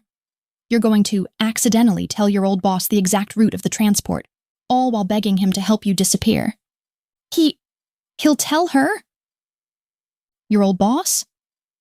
Number. He's a good man. But Helga bugged his office a year ago. She bugged your life. She'll be listening to the call, live. She'll hear the slip. She'll hear your panic, and she will take that bait. She will give it to O'Malley, and O'Malley, in his arrogance, will spring the trap. This was it. The role he had for her. She wasn't just a pawn. She was the trigger. She looked into his eyes, into the eyes of the man who had turned her world inside out. The killer, the father, the monster, her protector. He was asking her to lie, to perform, to step into his world. Not as a victim, but as a player. He was asking her to be a queen. The fear was still there, a cold knot in her stomach. But beneath it, something new was hardening. A cold, sharp diamond of resolve. This was the only way. He was right. This was the only way to be free. The only way to end this. And Ronan? She whispered, her hands coming up to rest on his forearms. She could feel the coiled power in him, the thrum of his pulse beneath her palms. He stays here. With me. He will not be in that car. He will not be anywhere near it. He will be in this penthouse with me under my personal guard. And he will not be out of my sight until I have Helga's and O'Malley's heads on a goddamn spike. That is my oath to you, Fiona. On my soul. She held his gaze, searching. She saw the killer. She saw the boss. But beneath it all, she saw the father. And he was not lying. She took a deep, shuddering breath. The fire in her veins, the one she'd been fighting, the one that had ignited when he kissed her, wasn't just attraction. It was power. It was her own rage, her own fierce maternal protection, forging into a weapon. "Okay," she said, her voice clear, steady. "I'll do it." Lachlan's entire body seemed to still. He had expected a fight. He had expected tears. He had not expected the queen. His eyes darkened, the pupils blowing wide, the hunger from last night returning with a vengeance. But it was different now. It was laced with a new, profound, and dangerous respect. "Fiona?" He breathed her name like a prayer, a curse. "But you have to promise me something," she said, her fingers tightening on his arms. "Anything. When it's done. When you go to this war, you come back." The words were out before she could stop them. They weren't from the queen, they were from the woman. Lachlan's face, which had been a mask of iron and strategy, cracked. The raw, vulnerable man from the night before was there, looking at her as if she was the only thing holding him together. "I will always come back to you, a Crowee," he whispered. "You and Ronan. You are the only thing I have to come back to." He didn't kiss her. It was so much more intense than a kiss. He leaned in, his forehead resting against hers, his eyes closing, just as he had last night. But this time, it wasn't a confession of exhaustion. It was a promise, a sealing of an alliance. He stayed there for a long, charged moment, just breathing her in. Then he stepped back, all business once more, the mask of the boss sliding back into place. But his eyes never left hers. He picked up his phone. "I'm getting your old boss on the line. It will be a bad connection from a burner. He'll pick up. Keegan will be routing it, and I'll be listening to every word. Helga's feed will be too." He handed her a small burner phone. "Remember," he said, his voice a low, hard command. "You're terrified. You're desperate. You're the victim. You're the weak link. Don't, for 1 second, let her hear the queen." Fiona took the phone, her hand steady. She looked at the man who was trusting her with his entire war. "She won't," Fiona said, her voice cold as ice. "She'll hear exactly what she wants to hear." Chapter 11. The burner phone felt cold and heavy in Fiona's hand, a dead weight. Lachlan's gaze was a physical force, pinning her in place, demanding, expecting. He hit a button on his own phone, and the burner in her hand immediately rang, a tinny, generic bleat. "It's ringing," he said, his voice a low command. "He'll pick up. Remember the static. He'll think you're on a bad line. Cry, but don't overdo it. You're desperate, not hysterical. Go." Fiona's heart was a cold, hard knot. She was an actress, the role of her life, for the audience of one she didn't know was listening, Helga. She pressed the answer button and brought the phone to her ear. "Sal?" she said, her voice small, a perfect, practiced wobble. "Sal? Can you hear me?" "Fiona." Sal's voice was a burst of static-laced, familiar warmth. "My God, kid, where are you? Are you okay? The news? That guy? Kincaid? They said he's alive. They said... Fiona, are you safe?" The genuine paternal concern in his voice was the key. It broke the dam. Fiona didn't have to act. The tears that welled in her eyes were real. Tears of gratitude for this good, simple man, and tears of guilt for using him. Sal, I'm so..." I'm so scared, she choked out, letting a sob break her voice. I don't know what to do. He has us. He has Ronan. What? Kincaid? Where are you? I can call the cops, kid. We can get you out. No, you can't, she half screamed, her panic genuine. The thought of bringing the police into this. Lachlan's eyes narrowed, but he nodded. A sharp, approving gesture. Good. You don't understand, Sal. He's not right in the head. He's paranoid. He's dangerous. He's got guns, Sal. So many guns, and men. There was a shooting. Yesterday. In the park. Oh, God, Sal, in the park. She let herself break down, her sobs ugly, her breathing hitched. She was channeling every ounce of terror from the day before, pouring it into the phone. Jesus, Mary, and Joseph, Sal breathed, his voice horrified. Fiona! Ronan! Is the boy okay? He's okay, he's safe for now, she rushed, her voice dropping to a conspiratorial, terrified whisper. But Sal, Kincaid, he's moving him. He's moving us. He's obsessed. He thinks everyone is out to get him. He's talking about a transport. Some big, armored car. Oh God, I shouldn't be telling you this. He'll kill me. Fiona, slow down. Breathe, kid. What transport? When? Lachlan held up his hand. He mouthed, Not yet. Make him beg. I can't, Sal, I can't, she sobbed. I need a job. I need money. I have to get away from him. Can I please have my job back? I can work nights. I need to save money to take Ronan and run where he can't find us. Of course, kid, of course. Anything. But you gotta tell me. What's he doing? Where are you? Let me help you. I don't know where I am, she lied, the words frantic. It's a high-rise, all glass.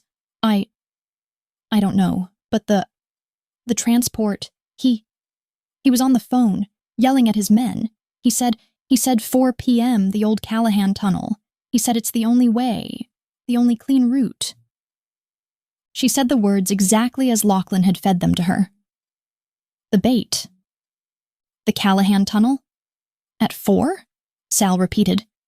Yes, Sal, I have to go. I think he's coming. Oh, God. Fiona, wait. She ended the call. The burner phone clattered from her numb fingers, hitting the marble island. She was shaking, her body slick with a cold, clammy sweat. Her performance had drained her. She looked up at Lachlan. His face was a mask of dark, profound awe. He wasn't looking at her like a victim. He wasn't looking at her like a civilian. He was looking at her as an equal, as a queen. Meryl Streep, he breathed, his voice rough with a respect that was more intimate than a kiss.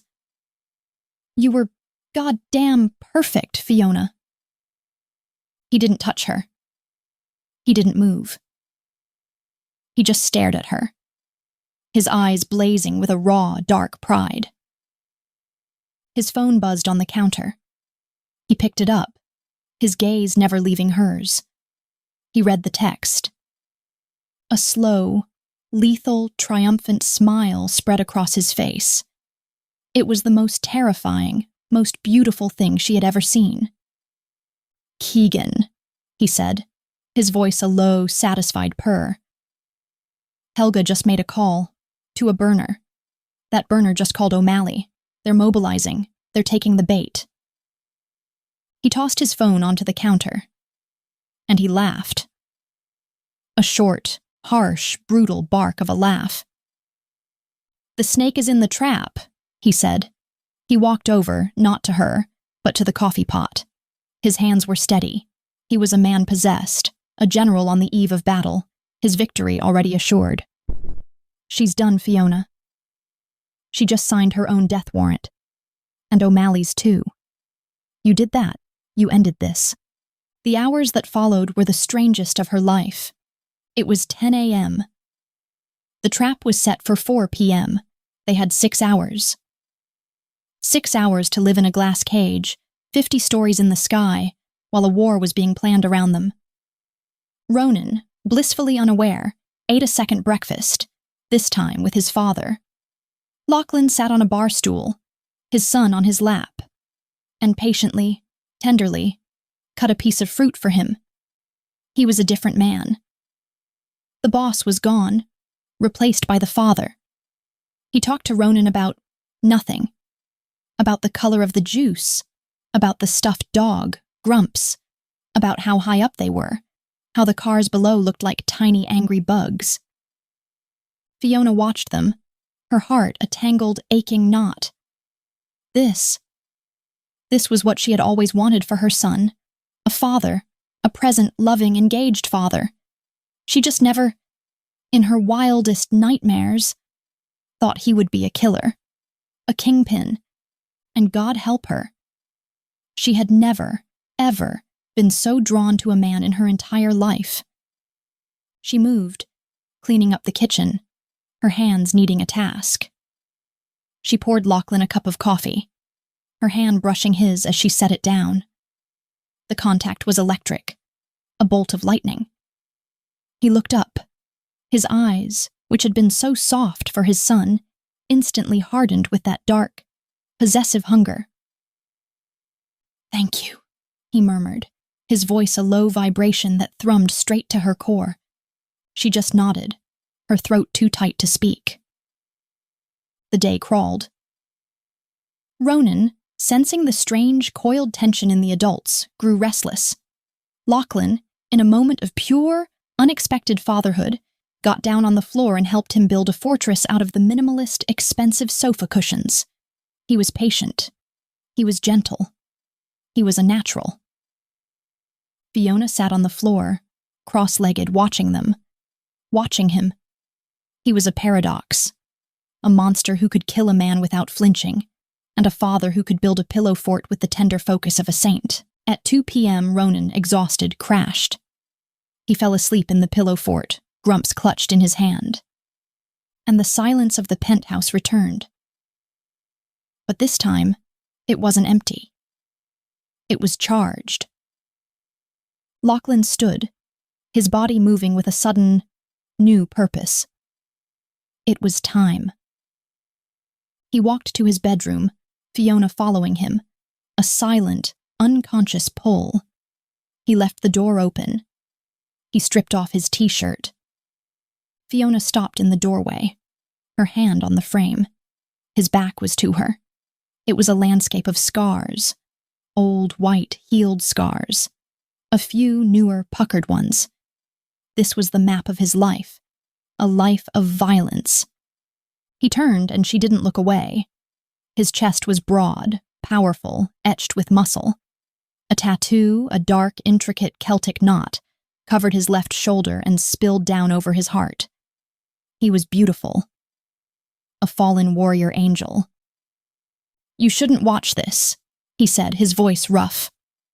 "I want to," she said, her voice steady. He held her gaze. Then he nodded. He accepted her. He let her in. He pulled a black, skin-tight, long-sleeved shirt over his head. Then came the vest. A heavy, tactical Kevlar vest. He clicked the straps into place, pulling them tight. He went to his closet. It was not a closet. It was an armory. He took out a belt, strapping it on. A handgun, which he holstered at his side. A smaller one, which he strapped to his ankle. A knife, which he slid into a sheath on the belt at the small of his back. Magazines of ammunition, which he slotted into pouches on the vest. He was putting on his armor. He was becoming the monster, the guard dog, the king. Fiona's heart wasn't pounding with fear. It was pounding with a strange, dark, terrible pride. He was doing this for them.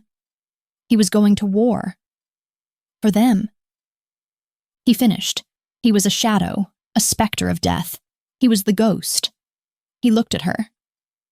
The penthouse is on total lockdown, he said, his voice a flat, operational monotone.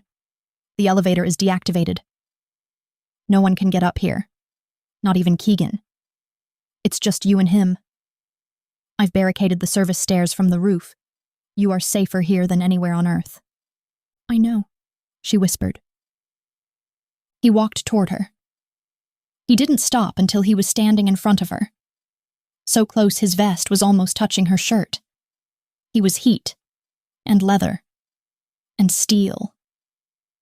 He cupped her face, his hands hard, calloused. His thumb stroked her cheekbones. Last night, he breathed, his voice raw. I lost control. I was an animal. I took my fear and my rage and I put it on you, and I apologize for that. She shook her head, her hands coming up to rest on his, covering them. You don't have to. I do, he insisted, his eyes burning into hers. Because what I feel for you, it's not that. It's not a symptom of the violence. It's the one goddamn thing that kept me sane when I was a ghost. You, thinking of you, knowing you were out there that night, our night. It was the only real thing in my life. The confession was a blow. It shattered her. Lachlan, she breathed, her heart breaking, healing, and breaking all over again. I meant what I said, he whispered. I will always come back to you. You promised, she said, her voice thick. I did. He leaned in. He was going to kiss her. This was it. The real kiss, the one that wasn't born of shock or fear, but of this truth. The ding of the elevator, arriving, split the air. They both froze. Lachlan's hand was on his gun in a heartbeat, his body shielding hers, spinning her behind him. I deactivated it, he hissed. No one. The doors slid open. It wasn't Keegan. It wasn't O'Malley. It was Helga. She stood there, in her neat beige uniform, her blonde hair in its tight bun. She was holding a pistol, fitted with a silencer, and it was aimed, steady as a rock, not at Lachlan. It was aimed at Fiona. You are very, very good, Helga said, her voice no longer the warm, accented nanny, but a cold, flat, Slavic monotone. The phone call. A performance worthy of the Bolshoi. Lachlan didn't move. He was a statue of lethal, contained rage. Helga, you're early. The party doesn't start for another hour. Your trap was clever, Lachlan, she sneered. The decoy. O'Malley, so sloppy. He will die, of course. But he was just a tool. A loud, stupid dog to make you look in the wrong direction. And you're the head of the snake, Fiona breathed, her hand gripping the back of Lachlan's vest. I am the head, Helga said, her eyes glittering with a cold, triumphant fire. And I knew you would set a trap. I knew you would use her, but you, Lachlan, you have one weakness, the same weakness. You let her live 6 years ago, and you let her live now. You, the ghost, the most ruthless boss in the city. You brought her inside, not to a safe house, not to the estate, but here, to your heart, to your secret, invisible lair. She took a step into the room. I've known about this place for a year. I've had my own key. Lachlan was a coiled snake, his body vibrating with the need to strike. What do you want, Helga? Money? You already got that. Money? I want the kingdom, she spat. O'Malley gets the scraps. I get the throne. But to do that, I have to do what I should have done in the park. I have to take away your heir, and I have to take away your queen. Her gun was steady. On Fiona. You shoot her. You're dead before she hits the floor, Lachlan growled, his hand tightening on his own weapon. I know, Helga said, a cold smile touching her lips. But you won't risk it. You won't risk her. So this is what we do. You will drop your gun, your knife, your ankle piece, everything. You will kick them over to me, or I will shoot her in the stomach. A messy, slow death. Your choice, King. Lachlan stood there, his entire world, his entire war, narrowed to this one, impossible choice. His kingdom, or his queen. Chapter 12. Time stopped. The air in the penthouse, once charged with anticipation and desire, was now sucked into a vacuum. There was only the sound of Fiona's blood rushing in her ears and the steady, cold, professional breathing of the woman holding the gun. Fiona was Lachlan's shield. His body was a wall of Kevlar and muscle in front of hers, but it was useless. Helga wasn't aiming at him. She was aiming at his heart, and she was standing right behind it. "Tick-tock, King," Helga said, her voice devoid of any emotion. "Your weapons on the floor, or she bleeds." Fiona felt Lachlan's body vibrate with a rage so profound, so murderous, it was a miracle he didn't just ignite. He was calculating. She could feel the coiled, lethal energy in him. The desperate search for an opening, a millisecond, a single breath. There wasn't one. Helga was a professional. Her stance was perfect. Her aim steady. She was 40 feet away, an impossible distance to cross. "Lachlan, don't!" Fiona whispered, her hand clutching his vest. "Shut up!" Helga snapped, her aim unwavering. "It's okay, a Crowie," Lachlan breathed, his voice a low, rough sound, meant only for her. It was the sound of a king abdicating his throne. It was the sound of a man surrendering. Slowly, his left hand came up, in plain sight. He unclipped the strap of his thigh holster. The click was deafening. He let the handgun thud to the concrete floor. "All of it, Lachlan," Helga commanded. His hands moved, deliberately, agonizingly slowly. He unclipped the belt, letting it, and the knife, and the extra magazines fall. It was a heavy, clattering sound of defeat. "The ankle," Helga said, her eyes sharp. He bent, his eyes never leaving hers, and unstrapped the small-caliber pistol from his ankle. It joined the pile. He was disarmed, the ghost was toothless, the monster was caged. "Now," Helga said, a small, triumphant smile touching her lips. "Kick them. Over here, slowly." Lachlan did. He slid the pile of his power, his protection, his entire identity, across the polished floor. The weapons stopped a few feet from Helga's feet. "Good boy."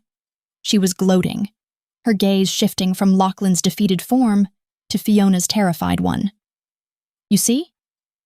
He is just a man with one predictable weakness." She kept her gun trained on Fiona, but she bent slightly, her free hand reaching down for Lachlan's gun. She was winning. She had the king, the queen, and the heir all in her trap. And that's when the sound came, a small, sleepy, terrified whimper from the pile of cushions by the window. "Mommy." Ronan. Helga's head snapped toward the sound, her entire body tensed. Her primary target, the heir. The one she was here to eliminate. Her gun, which had been aimed at Fiona, now wavered, swinging toward the pillow fort. "Get up, boy," Helga snarled. "Come here. Now." "No!" Fiona screamed, a raw, primal animal sound. "Ronan, stay down!" Fiona didn't think. She didn't plan. She reacted. She was a mother, a lioness, a queen. In that one split second of Helga's distraction, Fiona moved. She wasn't aiming for Helga. She was aiming for the pile of weapons on the floor. She dove, a desperate, frantic scramble, her hands closing not on a gun, but on the first thing she could reach, Lachlan's ankle pistol.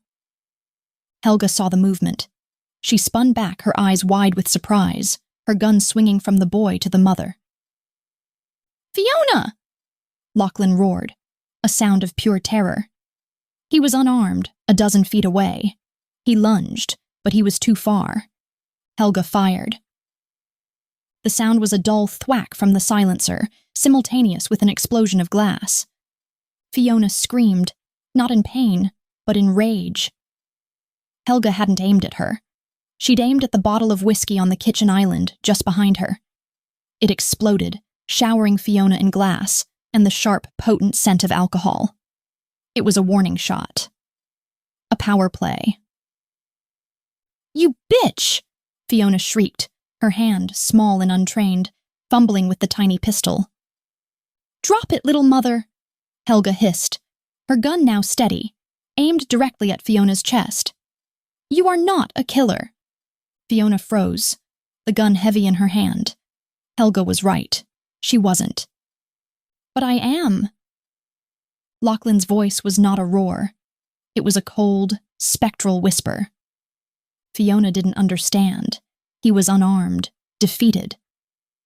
Helga, her eyes still on Fiona, seemed to realize it at the same time. Her triumphant smile faltered. "What?" Lachlan's hand, which had been hidden by his body as he knelt, was no longer empty. It held a small, flat, black object. It wasn't a gun. It was a knife. A thin, wicked-looking blade that had been strapped, not to his ankle, but flat against his back, under the Kevlar, invisible to everyone. The one he hadn't surrendered. He was a ghost. And ghosts always have one last trick. In the time it took Helga to register the threat, to swing her gun from Fiona to him, Lachlan moved. He didn't run. He flew. He covered the distance in 2 bounds, a blur of black tactical rage. Helga fired. The thwack was a grunt of pain. The bullet hit him, dead center in the chest. It slammed into his Kevlar vest. The force would have felled a normal man, but Lachlan just grunted, the impact barely slowing him. He was on her. It wasn't a fight. It was an execution. His hand clamped over hers, the one holding the gun, and Fiona heard a sickening snap of bone. Helga screamed, a thin, reedy sound, as the gun clattered to the floor. His other hand, the one with the knife, was a blur. It was brutal. It was silent. It was fast. He struck once, twice, 3 times. Helga's eyes went wide, her body going stiff with shock. She looked down at the dark, spreading stain on her beige uniform. She looked up at Lachlan, her expression not of hate, but of pure abject confusion. She hadn't just been outsmarted, she had been outmonstered. Lachlan let her go. She didn't fall. She just folded. She sank to the floor, a puppet with its strings cut, and lay still. The silence that descended was absolute, broken only by 3 sounds: Lachlan's harsh, ragged breathing, Fiona's own choking sobs, and the terrified, wailing cries of their son. "Mommy! Mommy! The pup! It was loud! I'm scared!" Lachlan didn't look at the body. He didn't look at the spreading pool of blood. He didn't look at the weapons. He looked at Fiona. He was covered in her. His face was splattered. He was shaking, not from fear, but from the adrenaline, the sheer, violent rage. He was the monster. Fiona was still on the floor, the ankle pistol clutched in her hand, her clothes soaked in whiskey, her body trembling.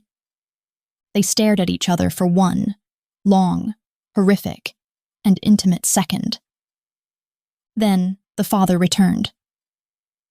Lachlan shoved the knife back into its hidden sheath and strode past Fiona, past the body, to the pillow fort. He ripped the cushions away, revealing his son, who was balled up, his face buried, his small body shaking. "It's okay," Lachlan said, his voice raw but impossibly gentle. He scooped Ronan up, his huge, blood-stained hands cradling him, turning his face into his shoulder, shielding his eyes from the horror in the room. "It's okay, Alayosh." "It's all over. Mommy and Daddy, we were just playing a loud game. It's okay. You're safe. I've got you." He walked back, his son clinging to his neck, and stopped in front of Fiona. He looked down at her, still on the floor, still broken.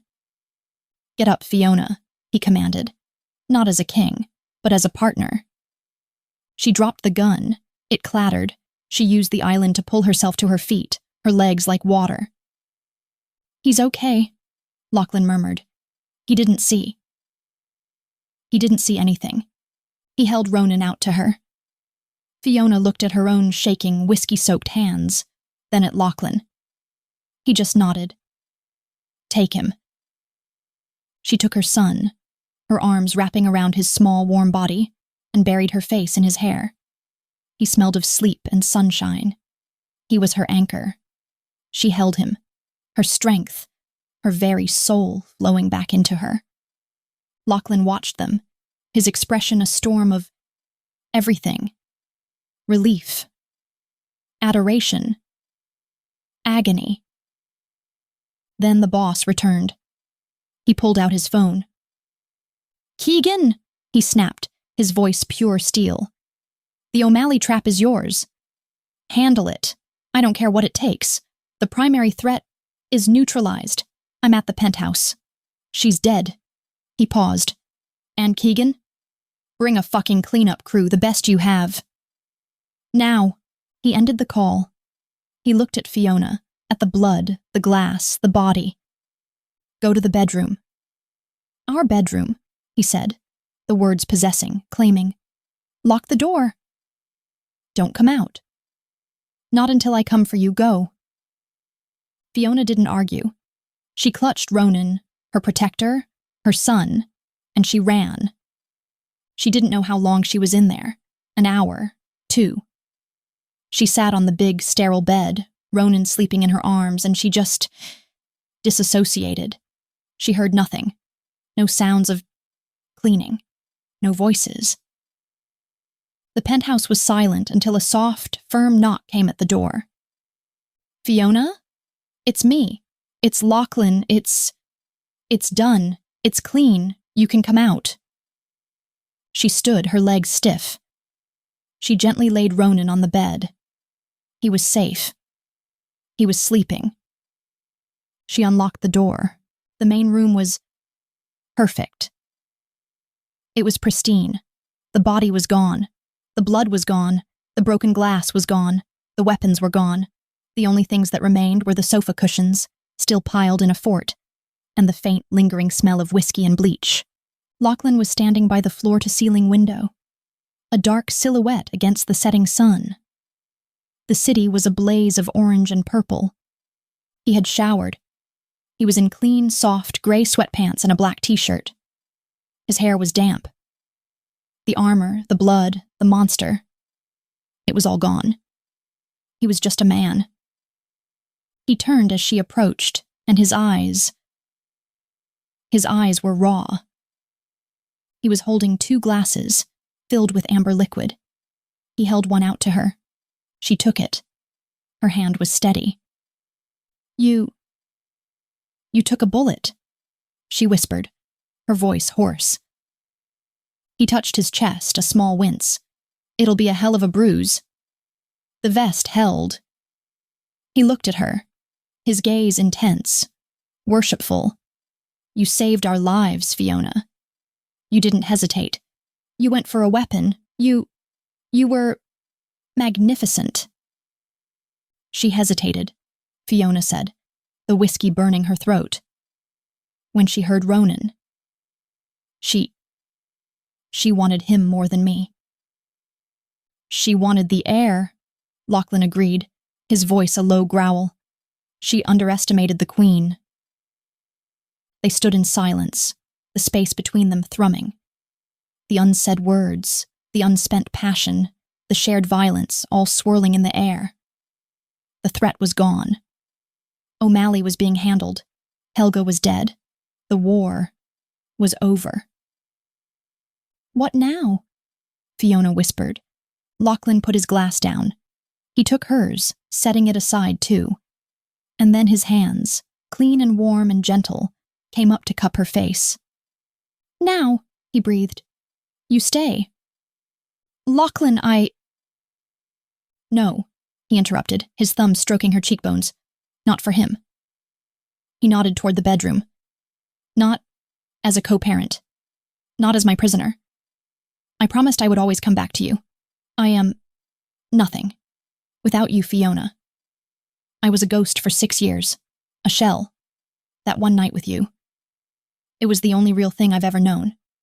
And these last few days, seeing you fight. Seeing you be.